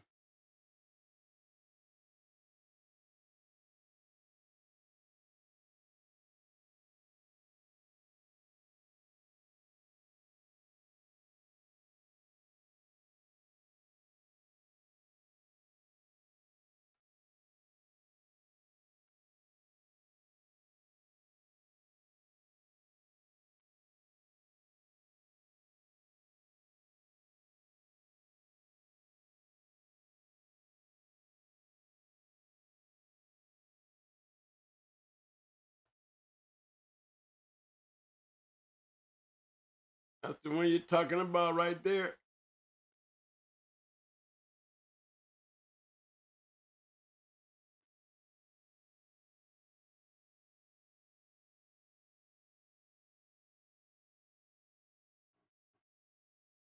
There you go, Erica Henry, 38 special.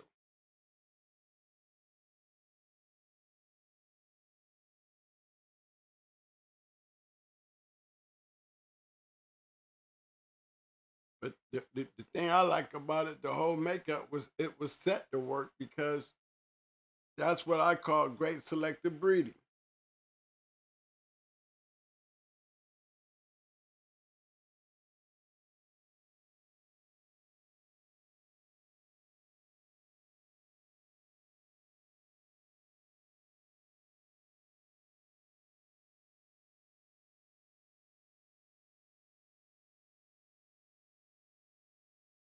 Okay?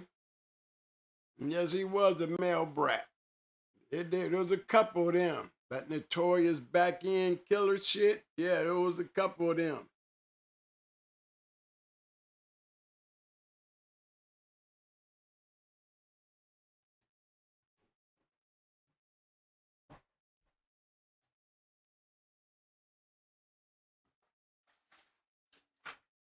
Yeah, we dealing with a couple back end killers.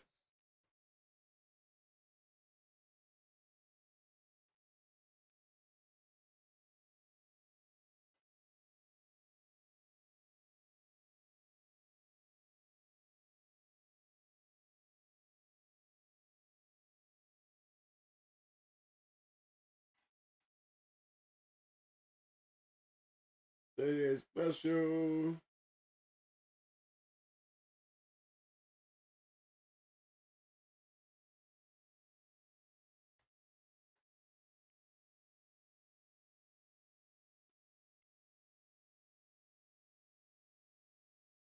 You notice they all seem like they bred alike.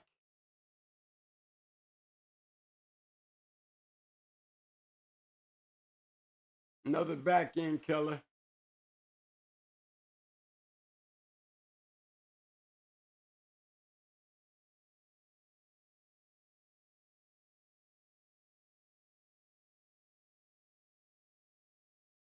Showing you traits of a back end killer. All coming back off a red ace. The genetic that she had that she passed down.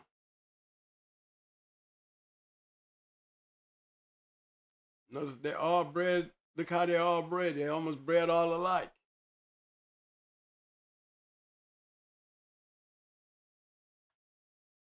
Back end killer.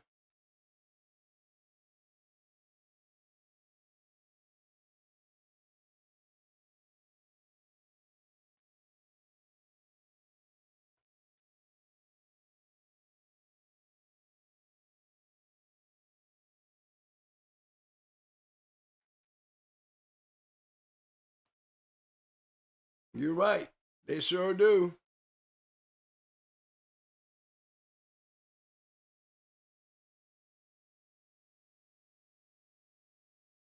James said that was the first breed and it wasn't coming off going hard yard. That's right.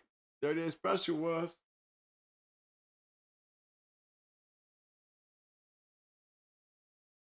A lot of these dogs you're seeing, they might have had the dogs off the yard, but we didn't make the breed.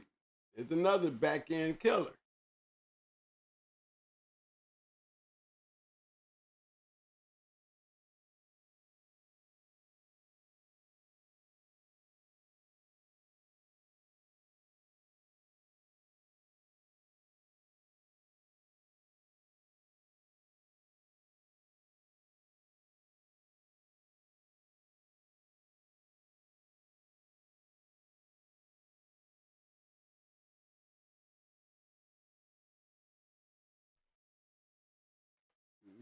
Mm-hmm.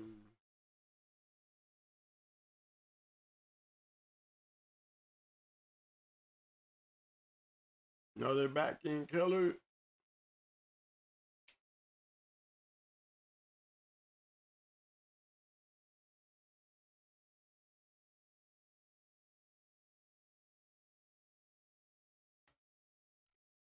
Another back end killer.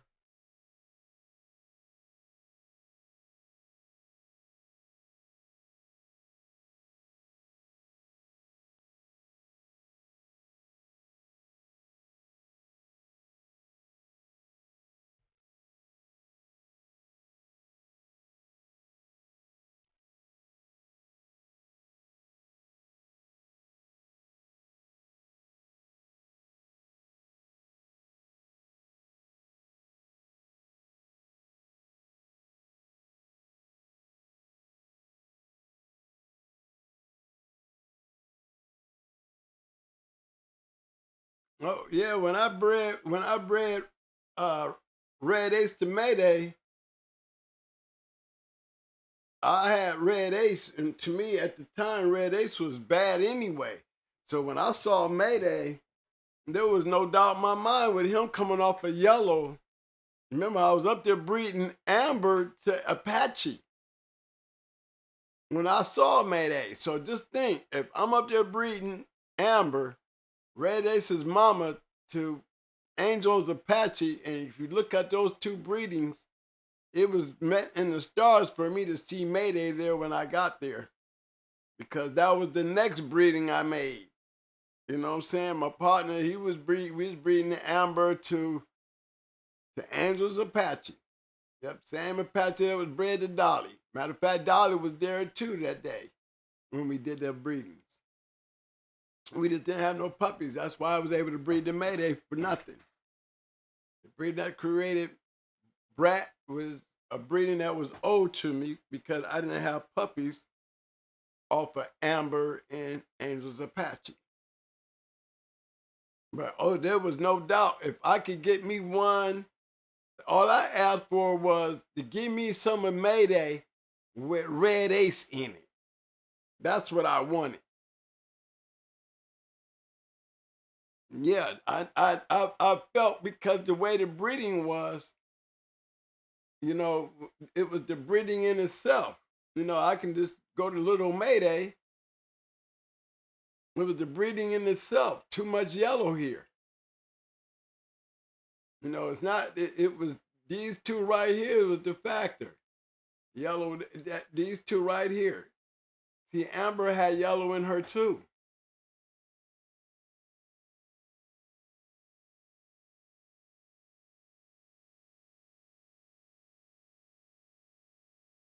You see what I'm saying?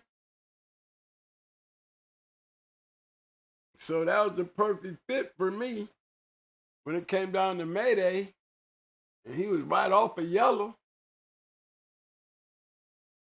It was the perfect fit for me.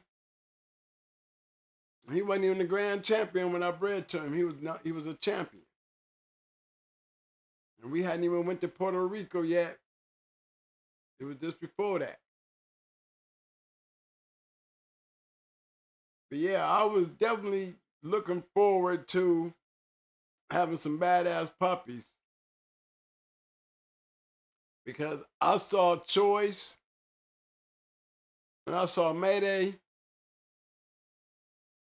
and Dolly, and once I realized, you know, after looking into them and know that they had a sister named, I mean, it was named Dragon Lady, who was a killer too. I was convinced that that was one of those dogs that was going to be able to produce some dogs. I didn't know it was going to be either Mayday, Dragon Lady, or Choice. You know, I didn't know which one of them was going to be. But when you got that type of a great litter, you know, you're looking for something out of those traits. And I think that it just fit us perfect, you know? It definitely fit perfect because look at the dogs that came after that. Yeah, and this is Brat's brother. He didn't have but two puppies.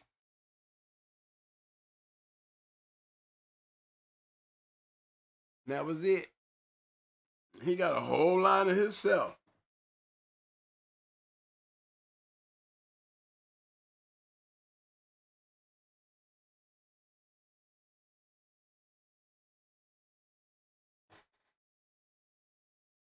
But Mr. Eric and Henry, you are definitely right about that, old boy.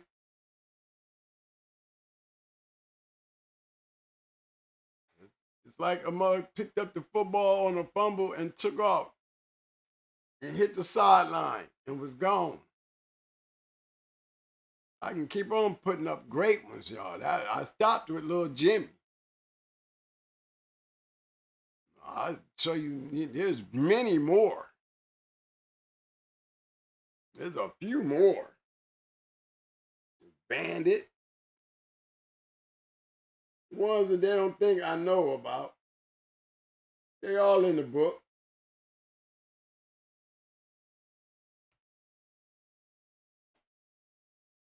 There you go.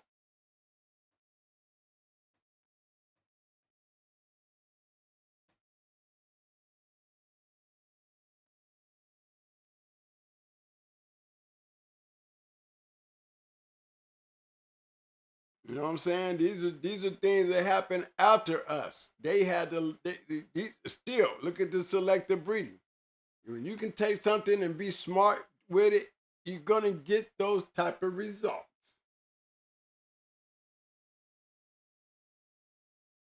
Yeah, you're gonna see a couple of these. On Hard Dog has there was some boys did their thing out there with that stuff, y'all. Would you call that selective breeding or just damn good breeding? I don't know. What do you call it?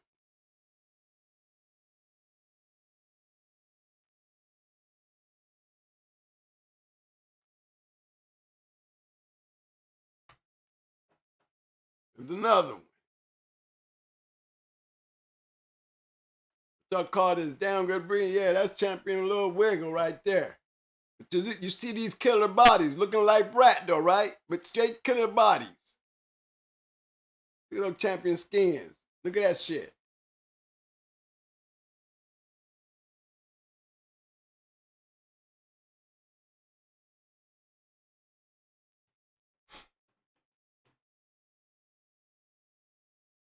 Mm-hmm.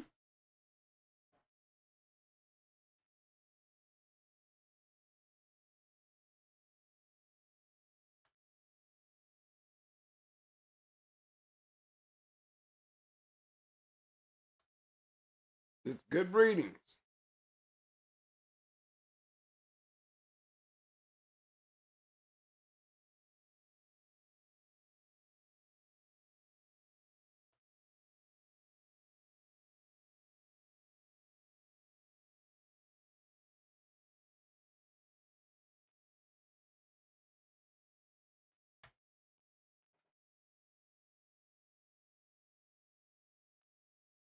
Yeah, you see him?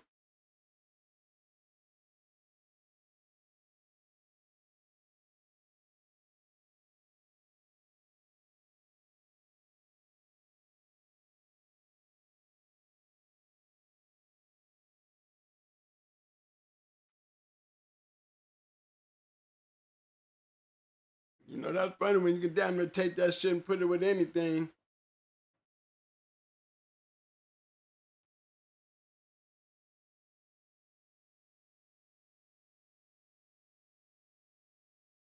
That's right. You're right, though. You're right there, Mr. Edwards.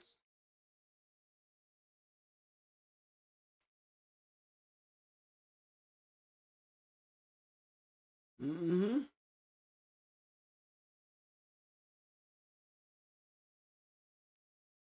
A lot of going, just going down through them.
I think I got them all. Not done.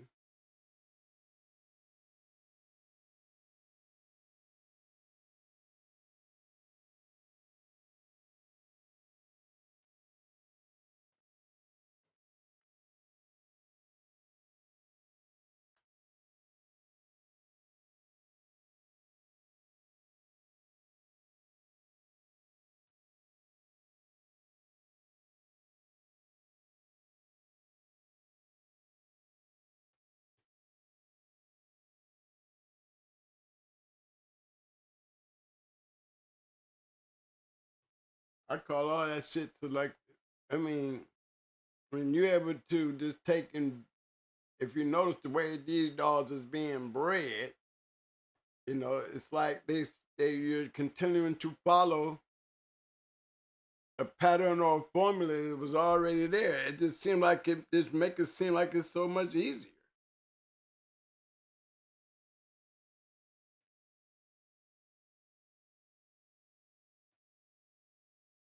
No, that's what it. I mean, you see what? That's all I see. I see everybody that took it and bred it the right way got the right results. They didn't try to add a whole bunch of this and that, and became pretty successful.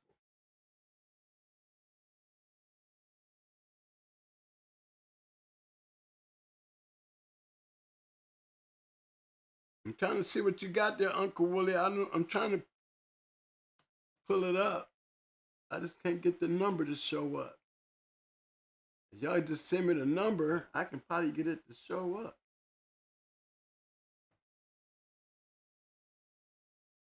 Uncle Willie's Bobo. I'm trying to get it, Uncle Willie. I'm trying to get Bobo.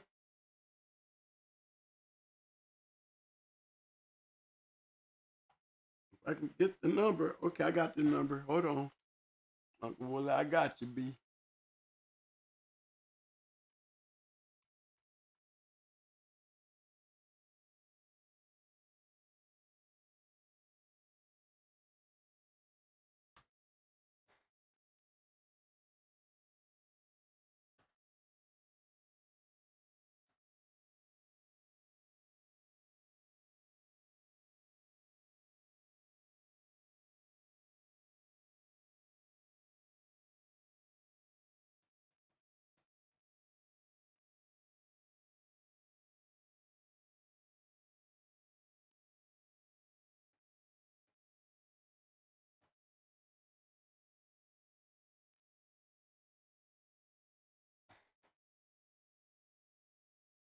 Uncle Willie's Bobo.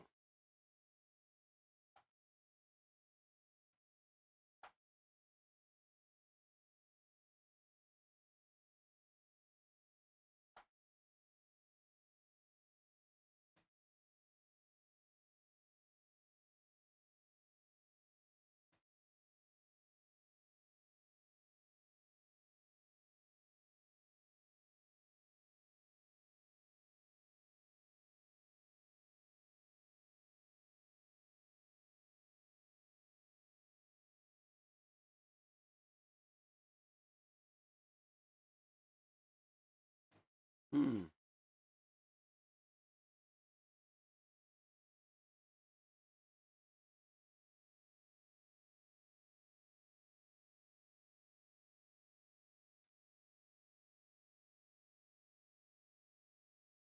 Oh, okay. I'm looking, y'all. I'm seeing as I'm gonna pull up Luke Cannon's shit.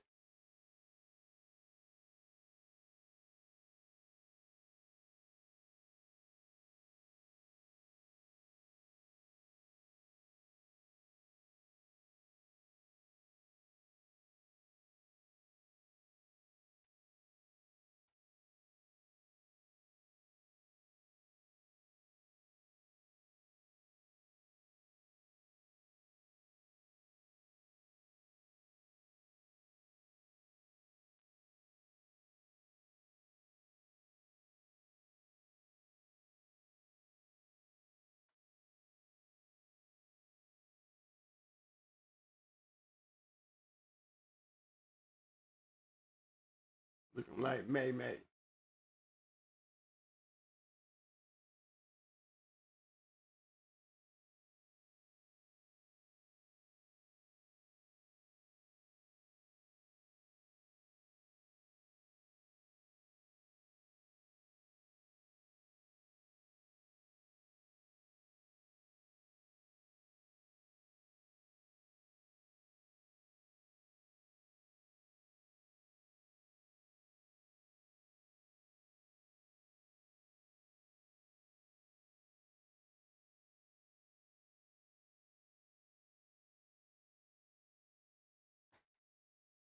But we seen this breeding before.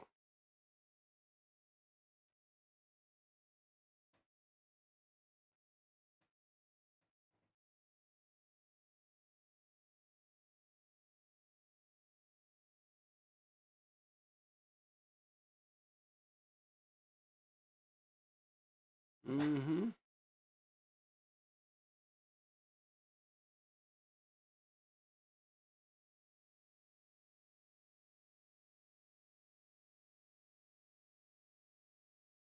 Okay, Courtney, hold on, baby boy. I'm trying to pull you up here.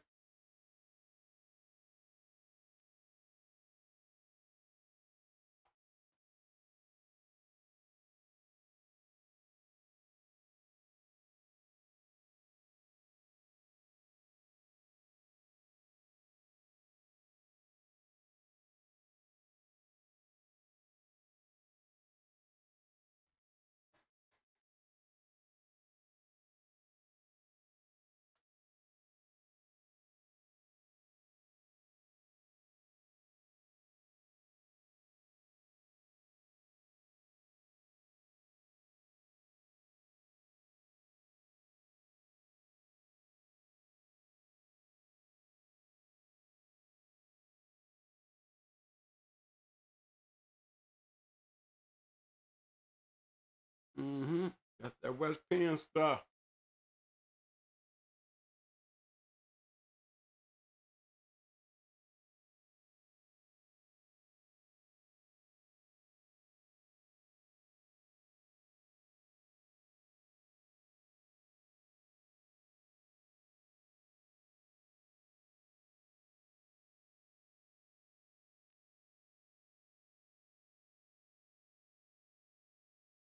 I like that. I like that, Courtney.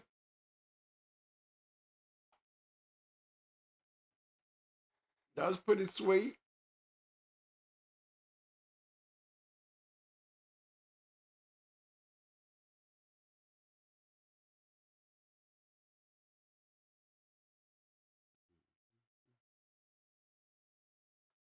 Hold on, guys. Let me see.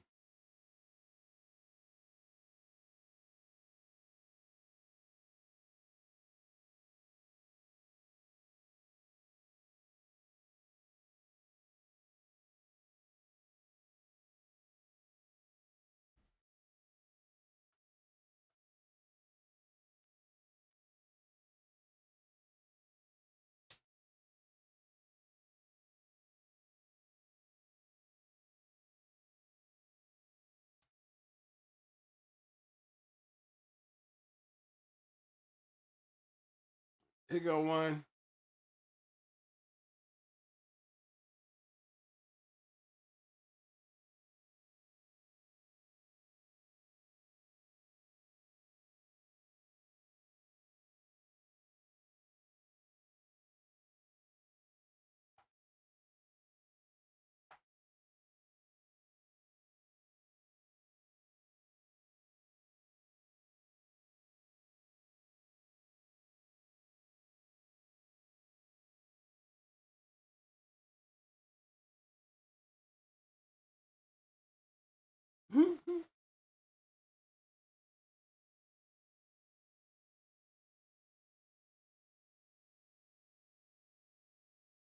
Yeah, I liked the Chance Red Boy line.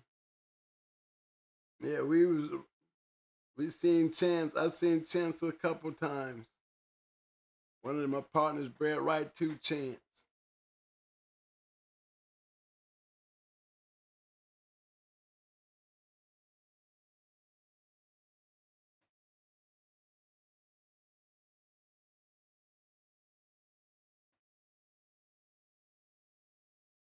Mm-hmm.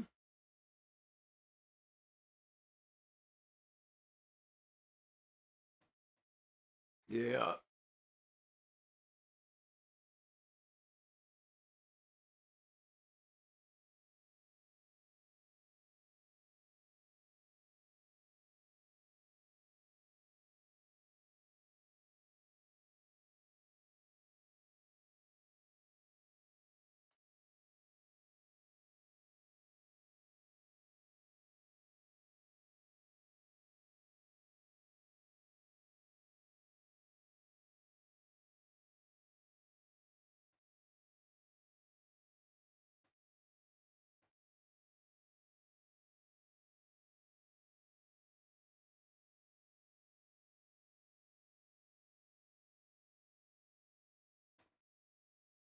Not much of a gumbo pot though, man, if you look a little closer.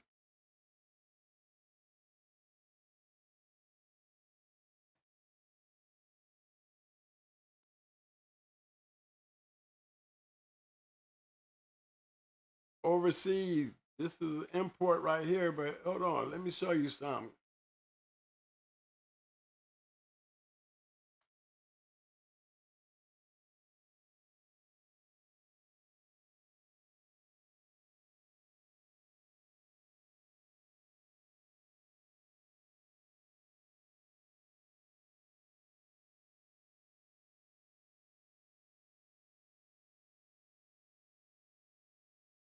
See, it's Nico, Nico, Nico, Nico, the only out right there in this whole thing. You know what I'm saying? All the Nico shit. That's Nico.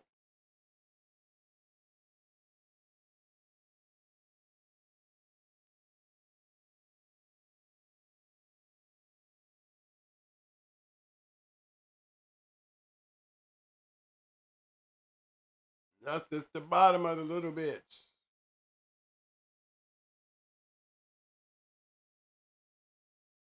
This is the out. See all this up here?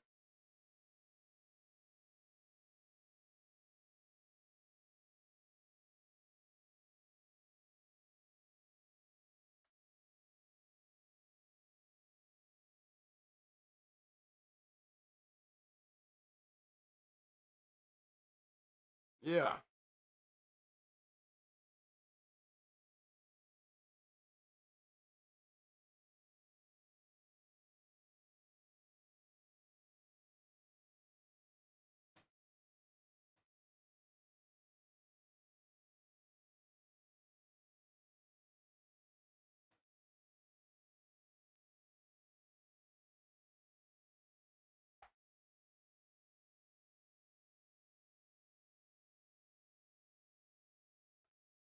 See what I'm saying, guys? Going back up here in the front. That was just the bottom. And now, you know, y'all look at that Nico. The only out in this bottom right here is right down here.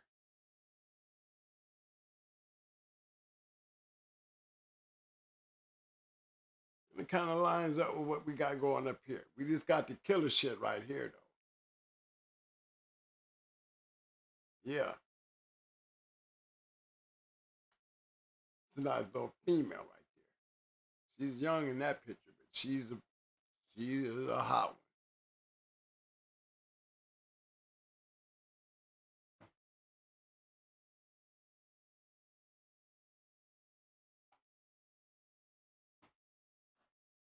one. Okay. I'm gonna have my man out here. He said, May 2 and Fatty's still around. Let's see.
And Blue is a two-time winner.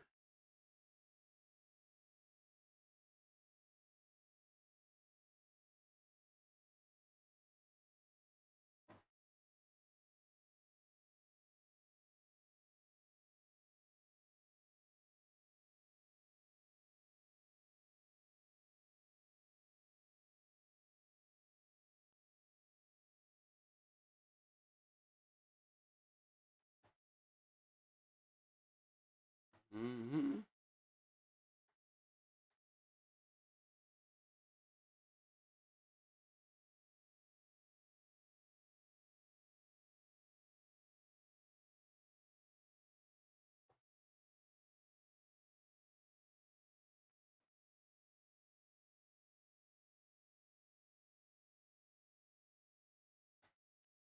Yes, sir.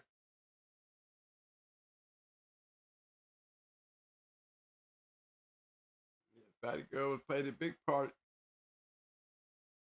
Let's see if I can get her there. Let me see if I can get you there. There go Fatty Girl. She's very good.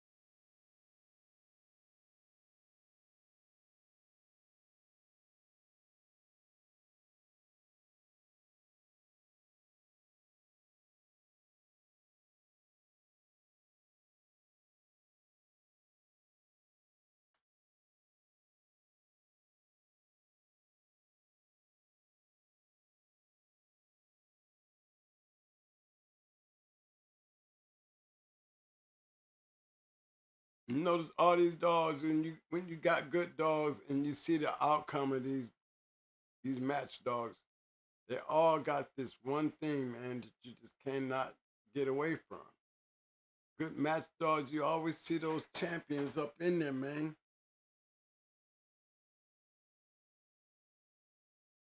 You always see those great ones gonna have that good shit all up in them.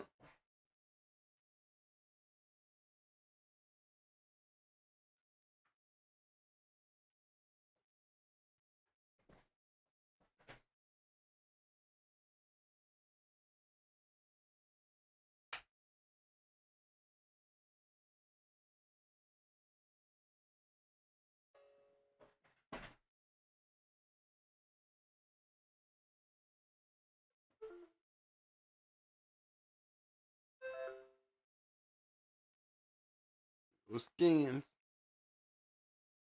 bad boy right there. You won't saying that.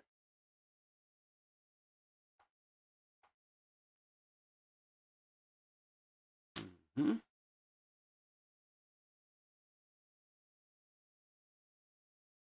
Hold on, y'all. See if I can get him up here.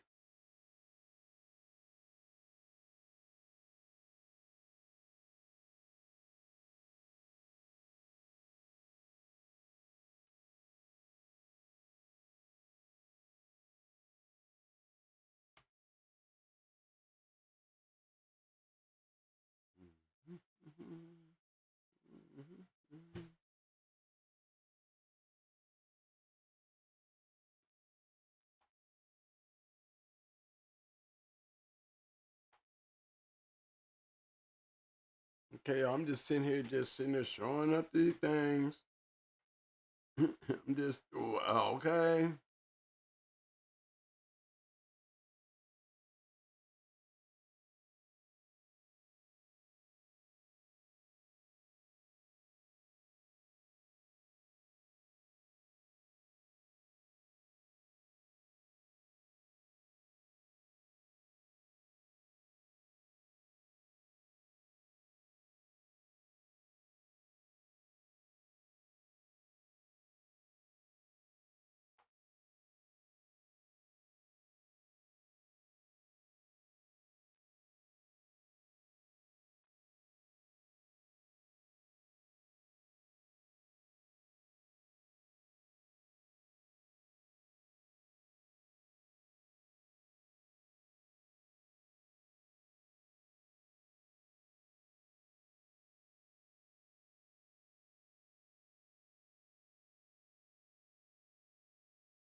Milestone said, man, I'm greener than a green screen. That's good.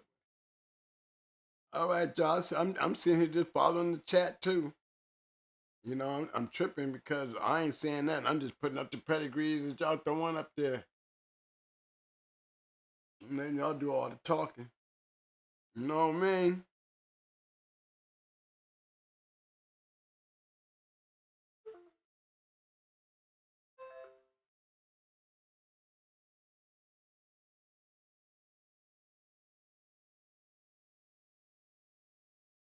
Mm-hmm.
Mm-hmm.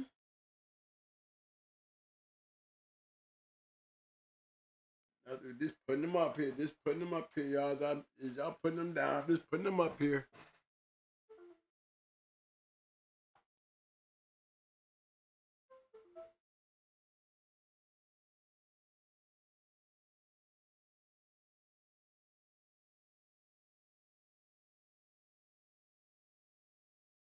Mm-hmm.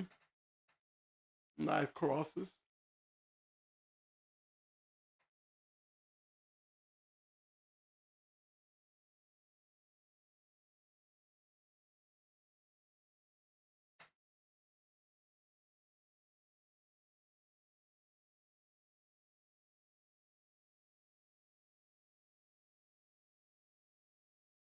Mm-hmm.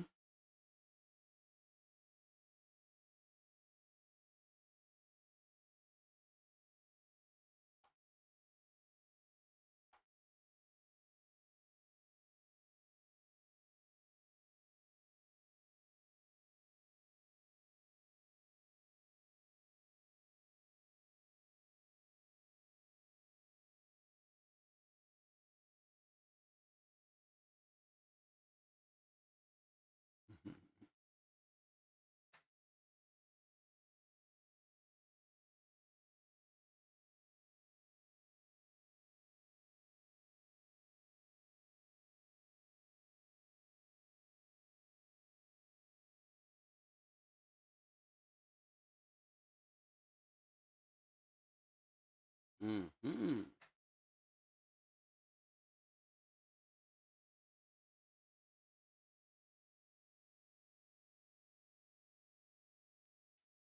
Yeah, man, that's some good crossing there y'all doing.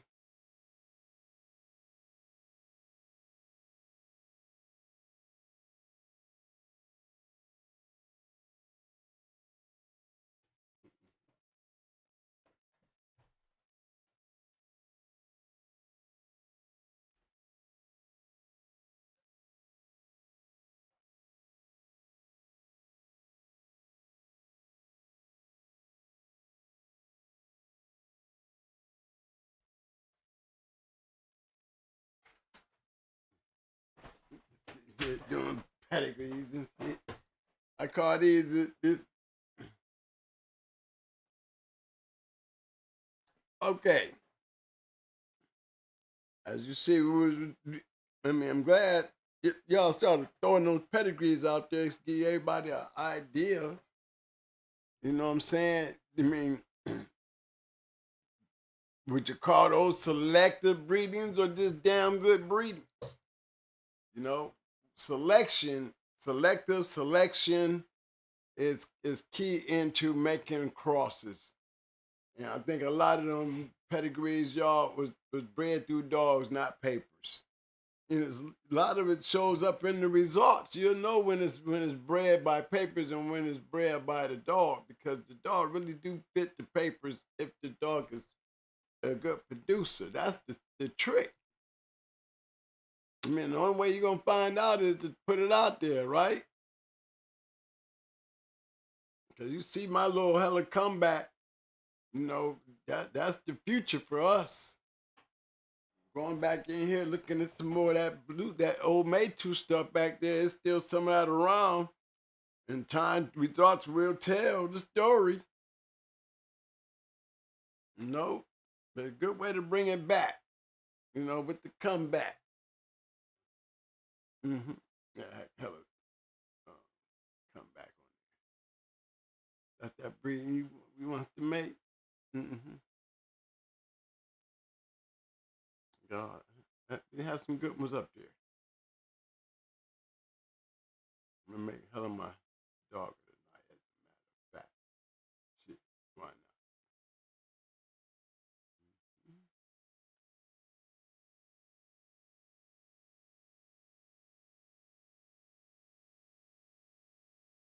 Yeah, good one.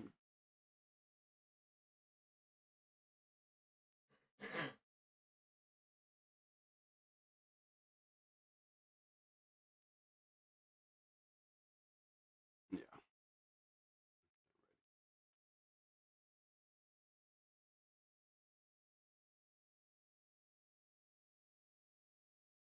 Yeah, fellas, that was some good ones right there, y'all. I see y'all throwing them up. The chocolate came out of the mama hot.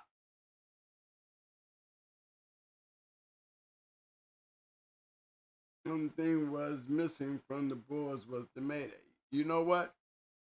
I say the same thing, man. I said the same thing. You give me some mayday with some of that boils, you're gonna get some mad ass dogs.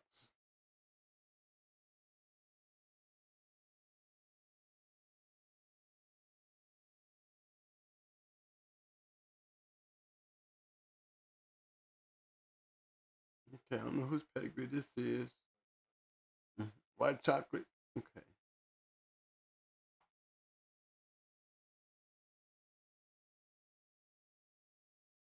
Put this up here.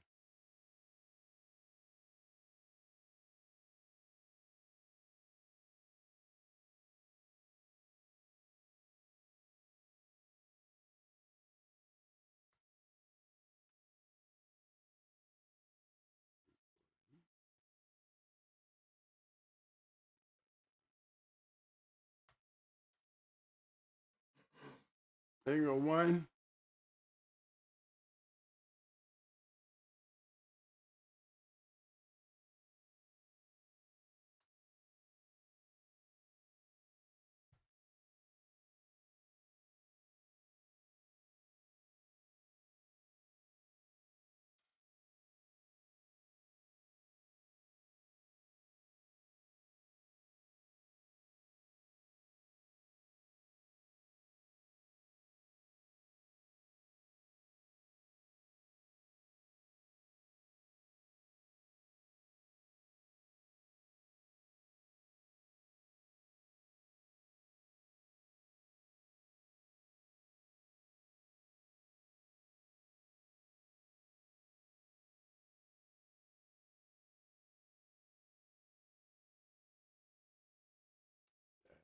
I know he's old.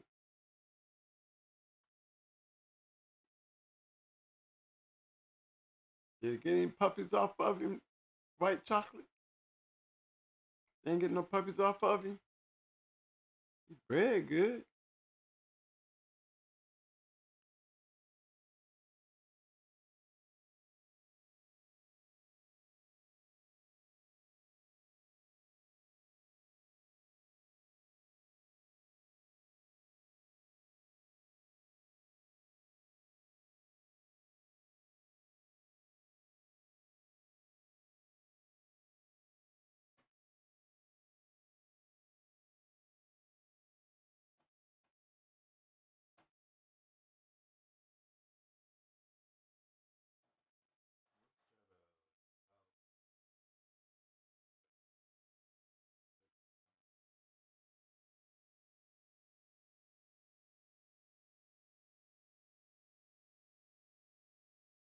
Mm-hmm. Nigga Wrangler down there. Red boy stuff.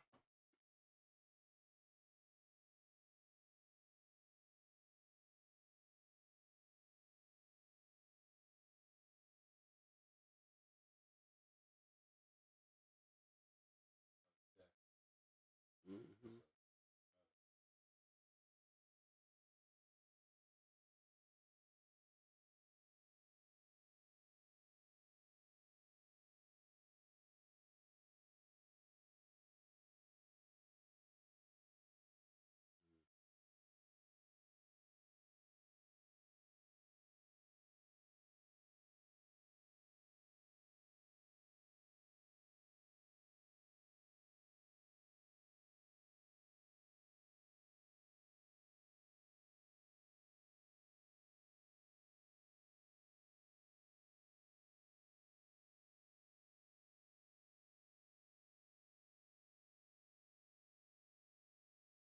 Mm-hmm.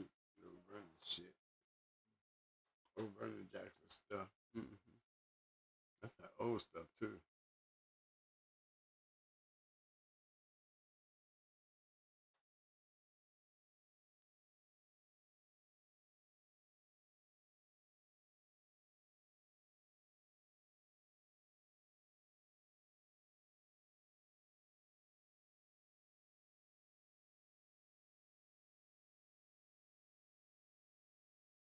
Man, this is the part I can't get.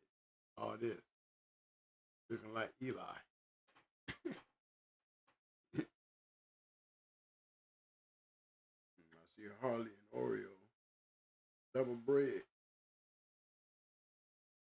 You don't like this? I mean, game losers, yeah. You doubled up on some losers. Not being funny. Bothers me. And then this dog would have to be so old here because this is next to almost impossible. You know how old those dogs would have to be. Big John. You know what I'm saying? Shit. They old. He had to be an old dog. Especially he had to be an old female to even get this breeding off to this shit here. Mm-hmm. Mm-hmm. This dog here is off of Big John. He's old as shit. But you have to be very old for this to even be real. It sure didn't have no straws. No, it's good breed.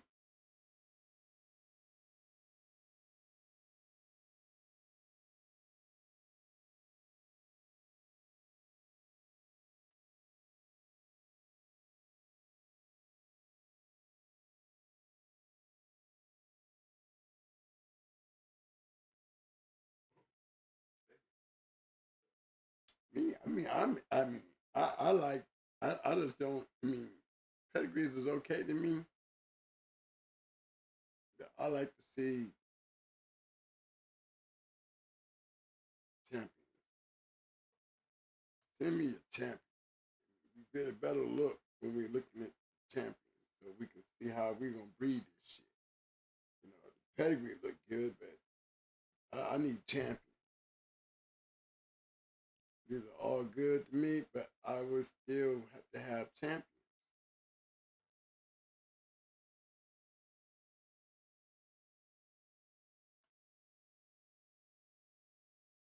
Mm-hmm. I take nothing away from the dog. They got the good shit in them. I just don't.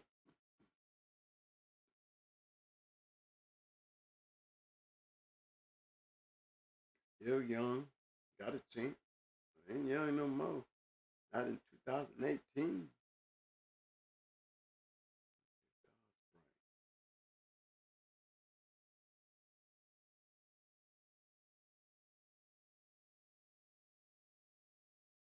That's what happens when you don't have chance. You see what I'm saying?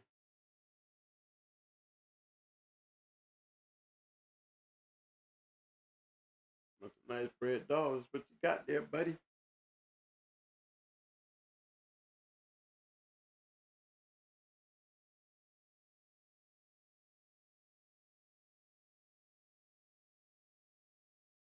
Mm-hmm. Double bread razor, old West Penn. Mm-hmm. Another old line of dogs.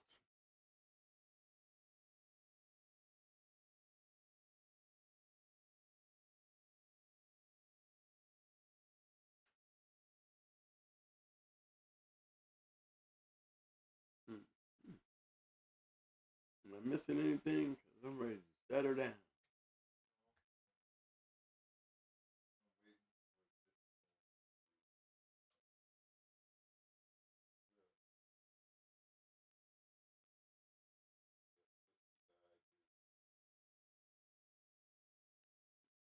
Mm-hmm.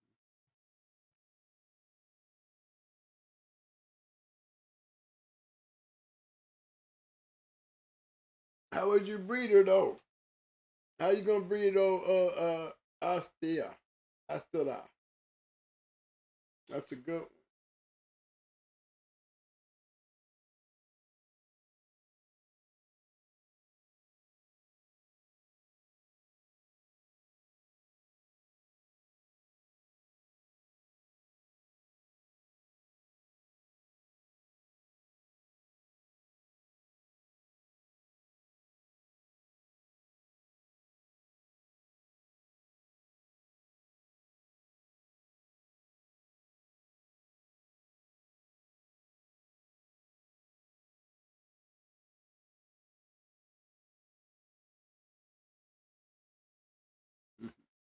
What they going with, money?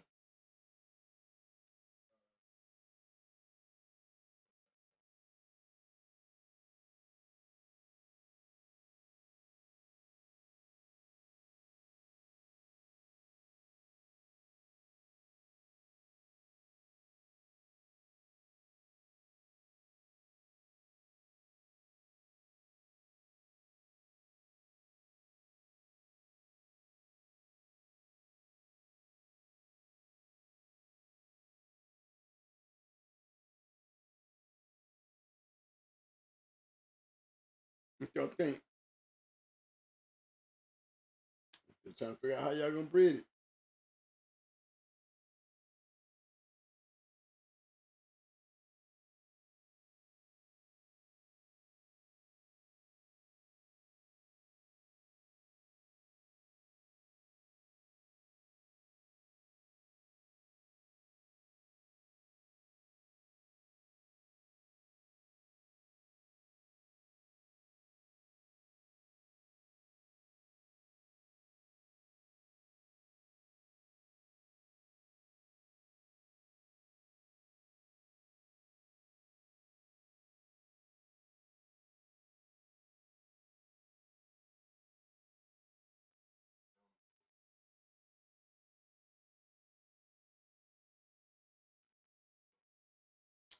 Combat.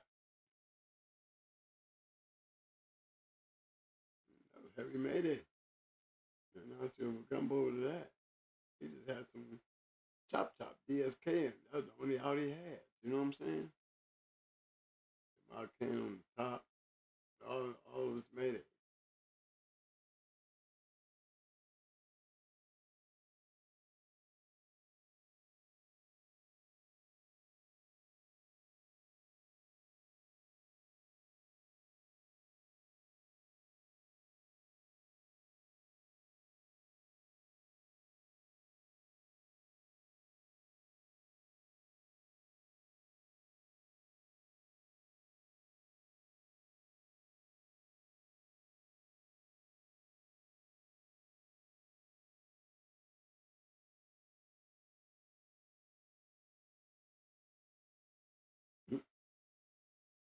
Anybody say anything, guys? Okay, move on.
entertainment.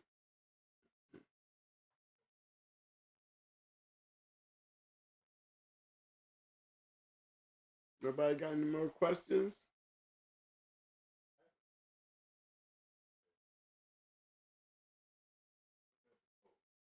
Mm-hmm.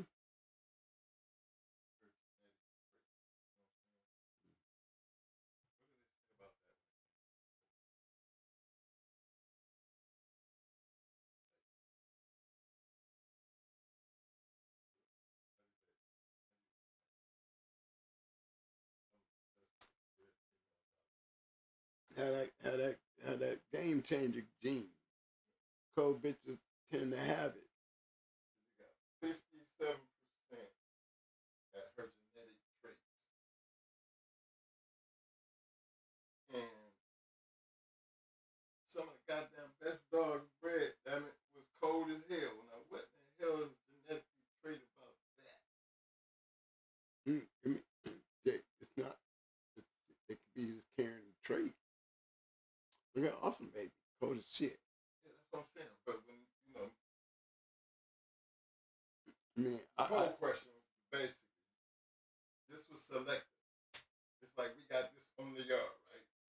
We ain't talking about motherfucking pain and stuff. We got a male. We selective breed. What we looking for in this bitch? And you tell me you gonna go with her genetic traits, and this bitch colder than a motherfucker. you know, selective breed now, Mo. Now, what genetically with a cold bitch is you gonna see, and it's on the yard? Because you did it before. Did what? You read a cold bitch before. Who? It was cold. We had a cold. I didn't breed her. Who was that?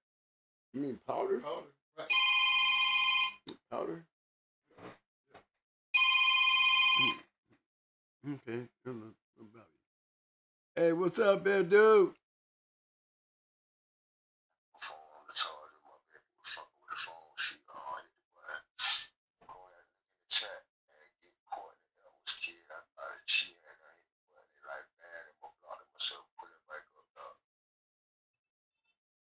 Okay, I seen that.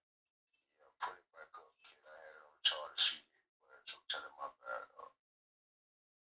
Okay, he should be back in there, I believe, because I seen him responding with a bed. That was my fault, kid. I had that bitch open before she hit. My bad. I ain't trying to interrupt, so my bad. Oh, it's all good though, boss. Yeah, we got you. Yes, sir. Yeah, one pound.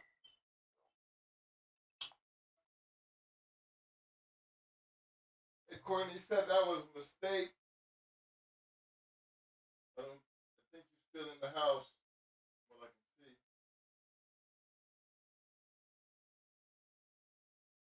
Time out.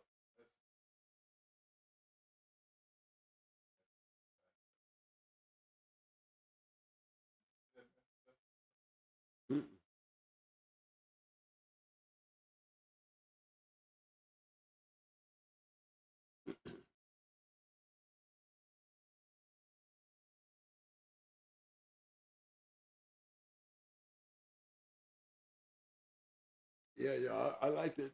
Looking down in them pedigrees. I mean, I wish I could have seen more. You know, and we put up a bunch of great champion bred dogs, and y'all guys seem like y'all find it hard to do that. Is it that bad out there? I can help y'all. I can start putting up some more. There's some good dogs out there. Mm-hmm.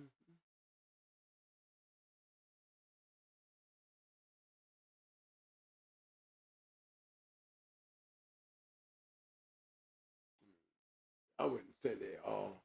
You know, this was doing when you breed. I think everything is selective breeding, you know, or guys that stud out and they don't want to breed to nothing but, selective particular dogs bred a certain type of way. But me, if I had a stud, nah, because you never know. It's not your experiment, it's theirs. If they're willing to pay the stud fee to get it, let it go. That's how I feel about it. If I got a good stud, I'm studying everything. I'd be like running around here looking like Victor with Mayday, you know? But I think females is a little bit more selective when you having the pups, I'm a little bit more picky on my females because, it's my motivation to the dogs that I choose to breed them to. I have to have a good reason or understanding to do it regardless of what it looked like on paper. It has to fit me too as the dog me. I have to know this is my motivation to breed to him and this is why. That's why I made a lot of my breeding. I think a lot of these guys made their breedings like that. And it doesn't hurt when you know a formula. When you can tell the formula of what you're using. The right way to go with it. Don't try to do something that's going to put unbalance to it where it's going to be the beginning to the demise of a line that was pretty good when you started. You got to be careful with that. Selective breeding.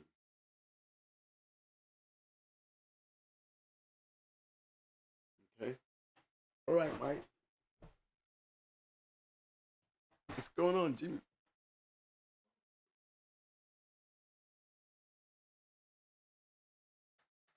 Yeah, y'all see me having to wear my glasses and stuff. I tell you, man, I keep losing these things.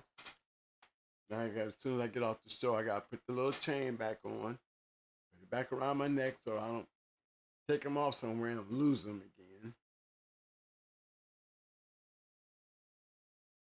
I like to thank everybody for showing up and helping me out these last couples. Things have been like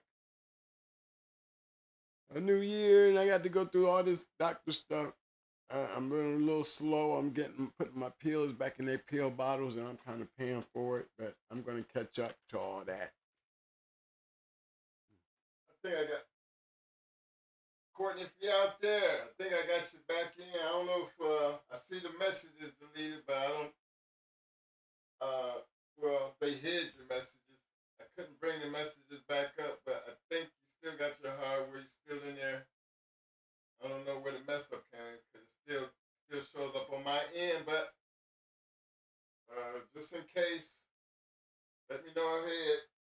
I did change you back to the managing moderator. So you should be okay now.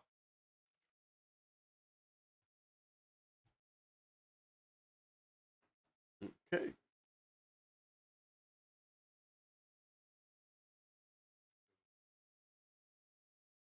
Mm-hmm.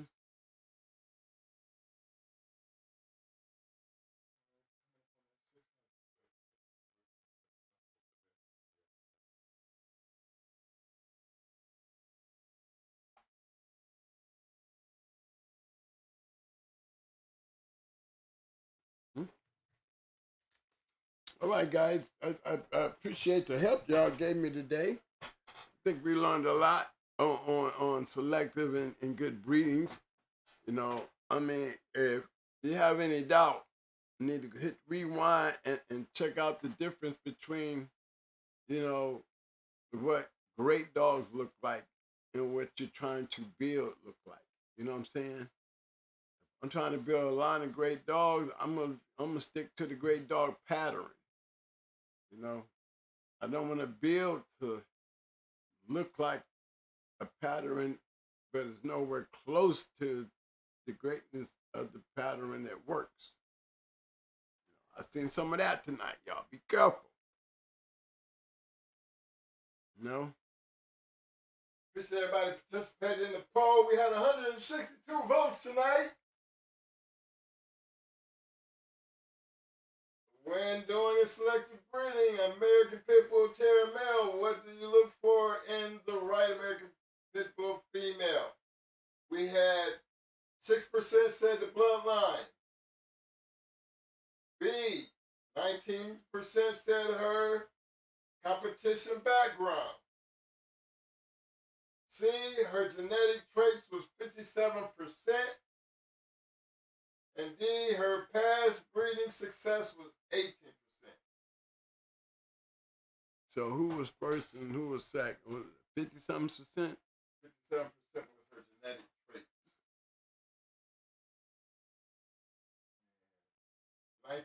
19% her competition background. And then 18%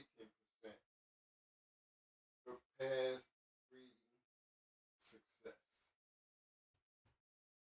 I gave that genetics traits a whole lot of if.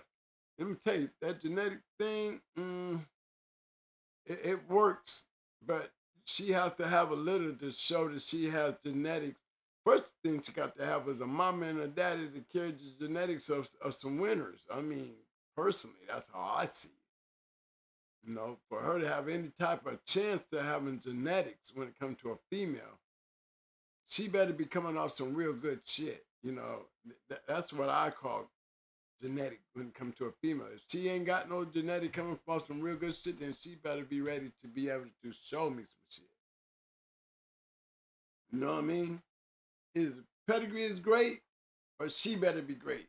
You know, that's the bottom line.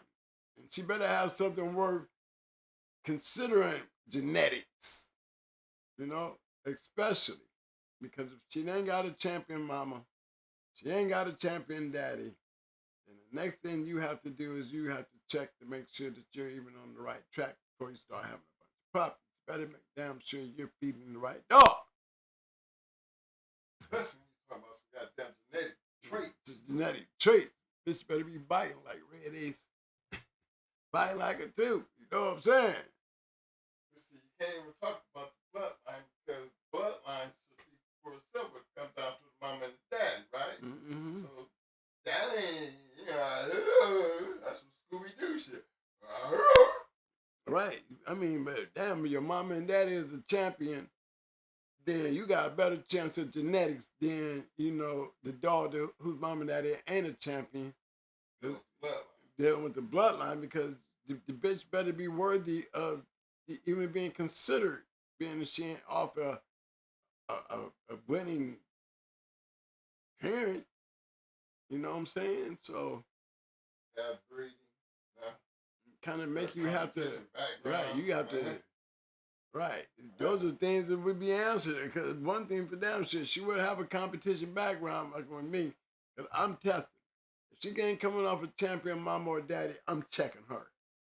If she ain't doing shit, it might be bad. It might be bad. No, y'all better stay away from them, because see, I'm gonna tell you like this: most of the great dogs, even when it comes to those bitches, were bred to great males. Great males. But she has to have something brought to the table, and it can't be a bunch of hidden trash, or you're gonna see it in your litter. So why breed to a great dog with the dog that you know you got trash in there that you don't like?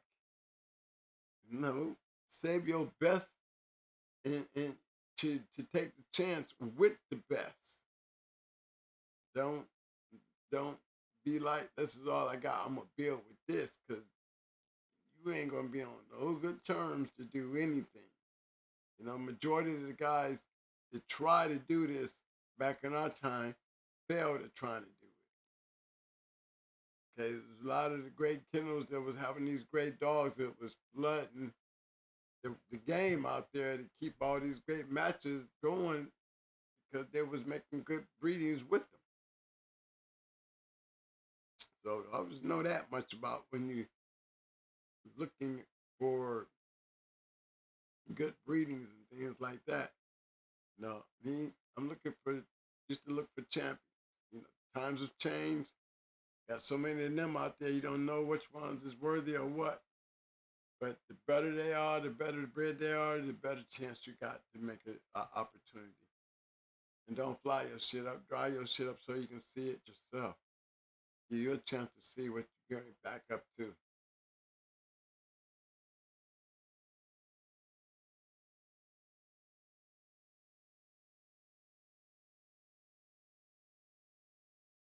So,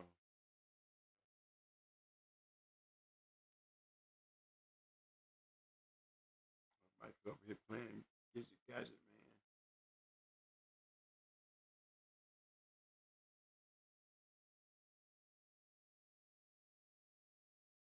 Sitting here waiting. What's that, man? Pump the music at least while you're trying to work on somebody's shit, man.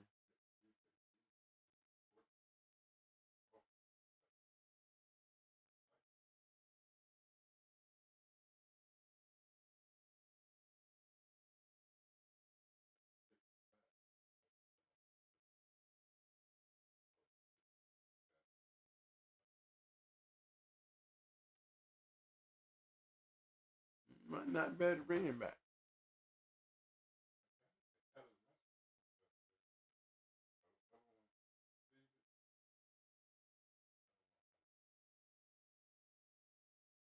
Mm.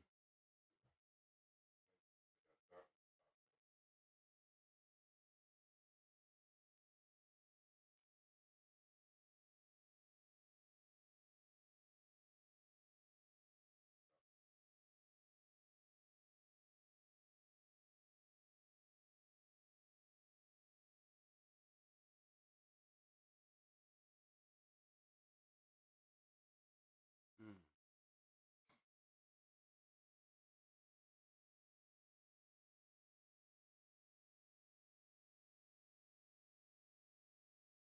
Yeah, guys. I hope y'all have a good weekend. I know it's gonna be rainy down here.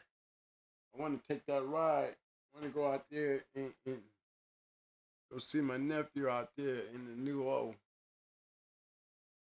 You know, I might get up early tomorrow morning and head out that way. But I'll be so tired. You know, I don't know if I'll make it. I had some sick dogs come through here. Had to work on it. You know, they needed help. Tell you, worm your dogs, brother. Stop guessing and get you a damn microscope.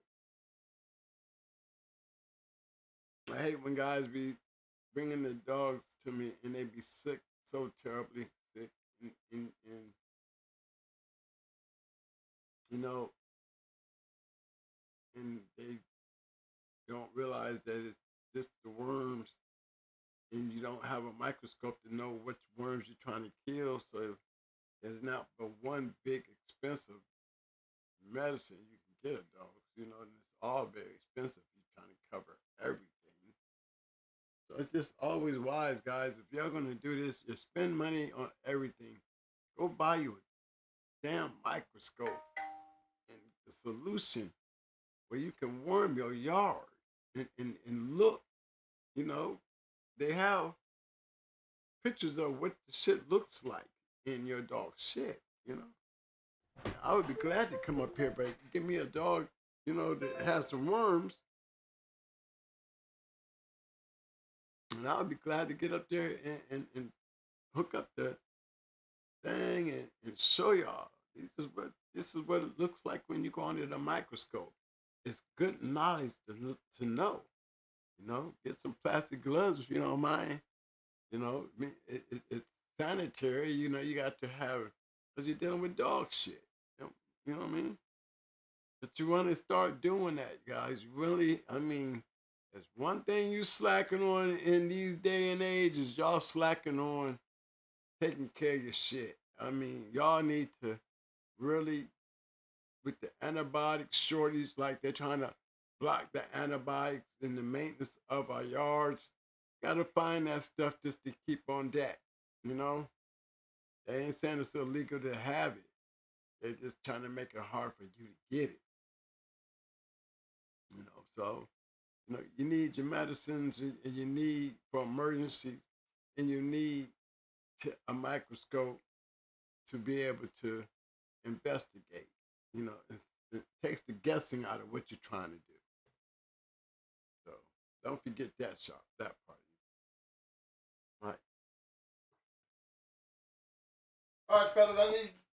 Before we get up out of here, I don't know about Courtney's situation. Courtney, hit me up. I get you on the back screen. I got your number.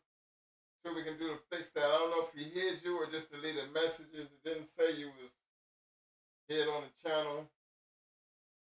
So I'm gonna look into that because I don't know what mistake was made. But in any case, fellas, I need to get some thumbs up, thumbs up, thumbs up, thumbs up. Muscles, muscles, muscles. Give me some roses. Roses. Listen here. Can we get a bunch of damn roses tonight, y'all? Can we get some damn roses? Show some love. Yeah, man. To bring Courtney back. I don't know how to bring him back.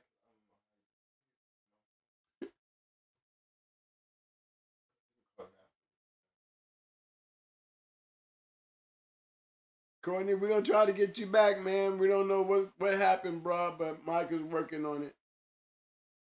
I started doing this at 11 o'clock, and I'm still sitting here. So he's definitely been working on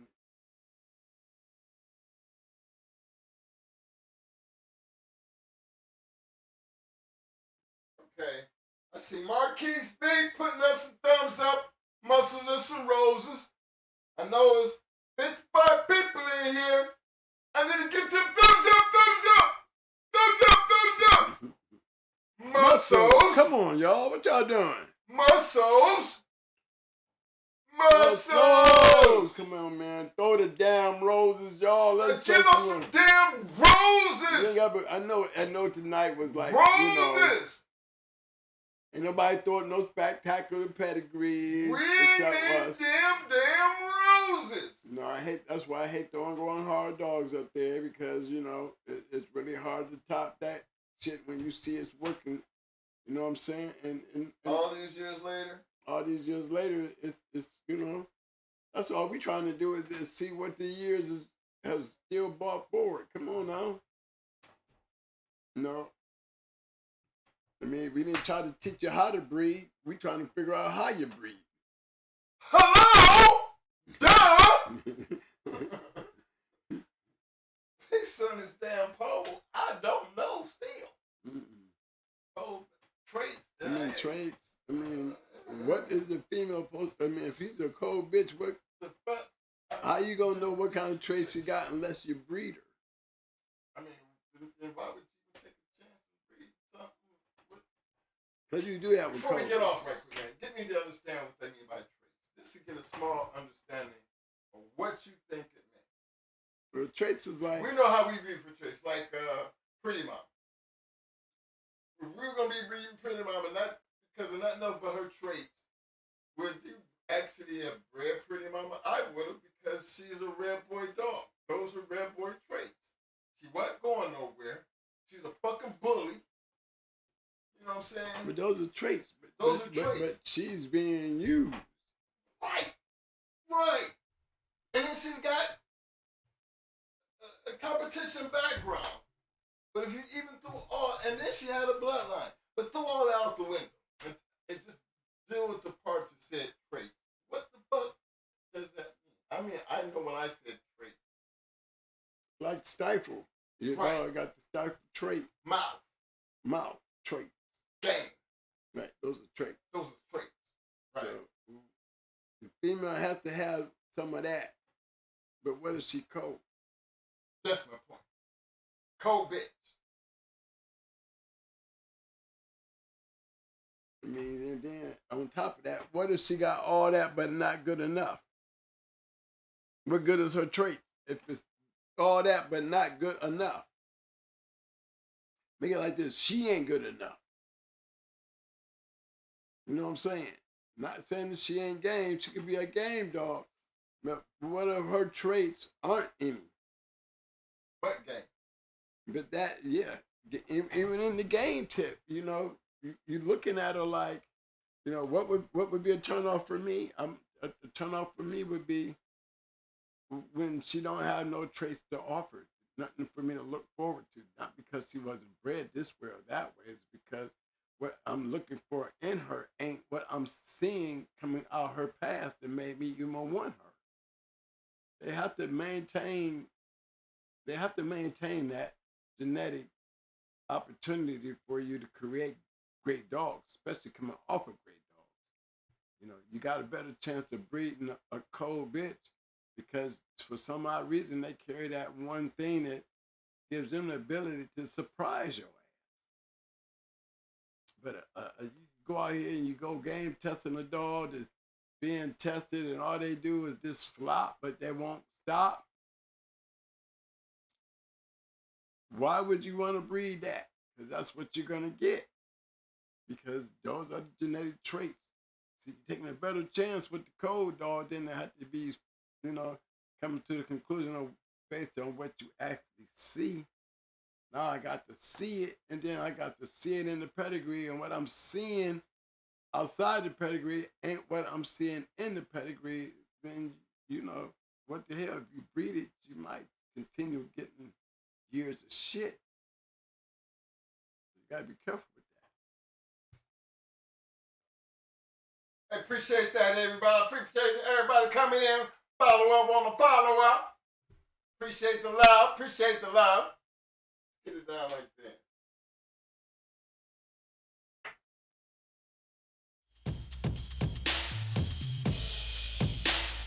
Yeah. Let me get it.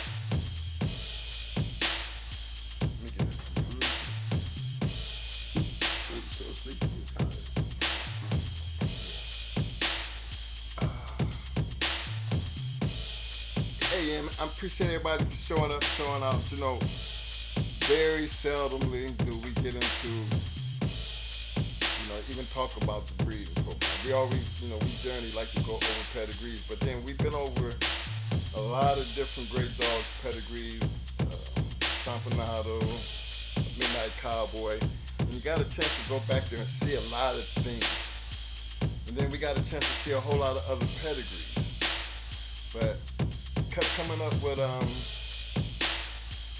well, how should I breed this and how should I breed that? Well, I got this male, but, you know, I need to hook it with the right female.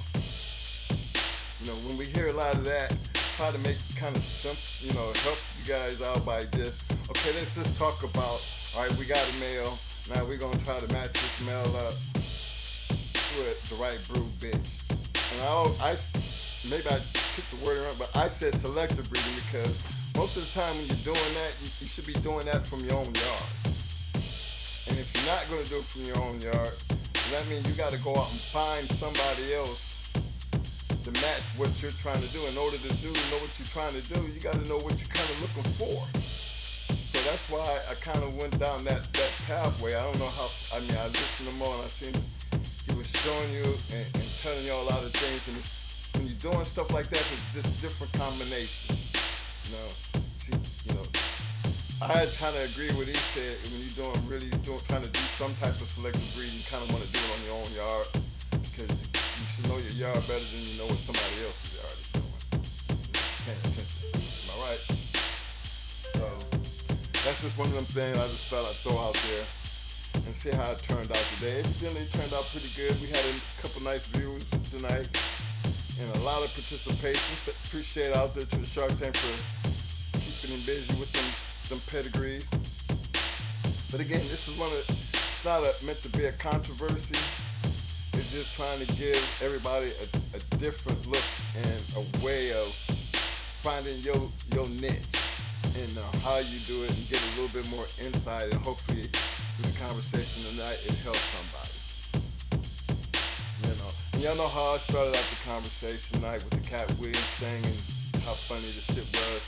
These are the kind of conversations that bring that kind of shit around.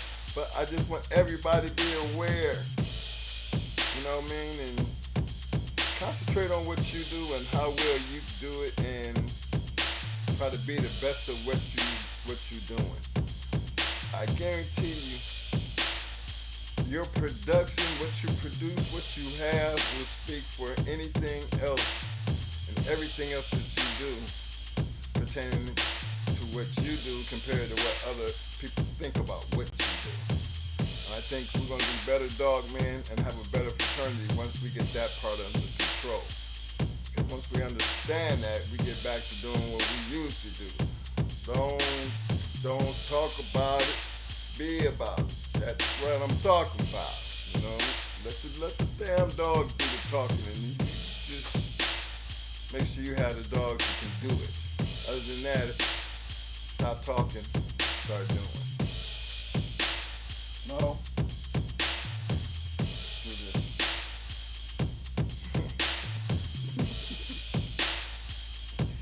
I had some rough weeks here, but I don't know. You really help me out. Well, look, man. You made it. Another day. Another night. You're gonna be on 11 o'clock, but that's okay. I just let you go. But, you know, we're going into a new year, fellas. We're trying to go in strong. And it's cold here in Florida. You know, you ain't used to the cold. I'll be like I'll be back in Ohio. Be wanting to just, y'all go ahead and do what y'all doing. I'm gonna be in here getting warm, and y'all get tired too. And having a crazy ass headache too. But look, y'all keep doing what y'all doing and try to be the best of what you do. Don't worry about the next man, worry about your own. Take care of yourself, check them waters, make sure that them pens is cleaned up, water out there. Get ready for the madness because it's coming. And trust me, you don't want nothing to go wrong. They pay to have cameras. I can't think of a better time than to have them. You don't really have to go outside. We can just go to the camera and see how everybody's doing. You know what I mean? So until Tuesday, man, I need everybody to help me as we run this up out of here. I don't even know how to start it. I know how I'm gonna do it. Hey, if you're out here breeding shit and you're trying to make sure you got the right shit, first thing you want to do, regardless of the competition, regardless if it's in the bloodline, regardless if you're trying to find it in the genetic trait, or maybe it's just something they've done before, you know, that you really like. Through all of them, you better make sure all of them, that they got that S2W. Because when you can get that, going with what you got already, they're gonna always, they do. They always scratch the win. Every time, man. Don't tell you. You gotta keep it right. Don't bring some ability to it. You won't have to be worried about that always shit. The other man gonna be worried about it. But first things first, always.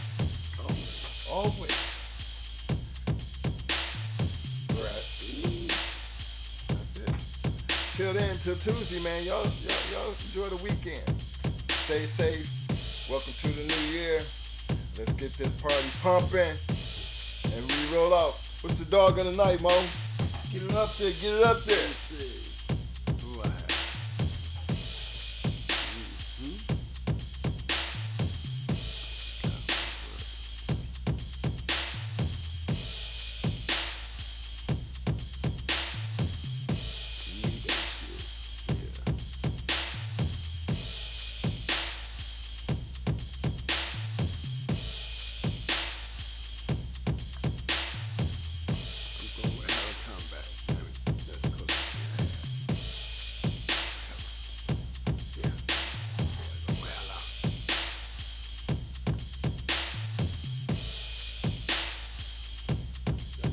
Work on that stuff, y'all see what it is.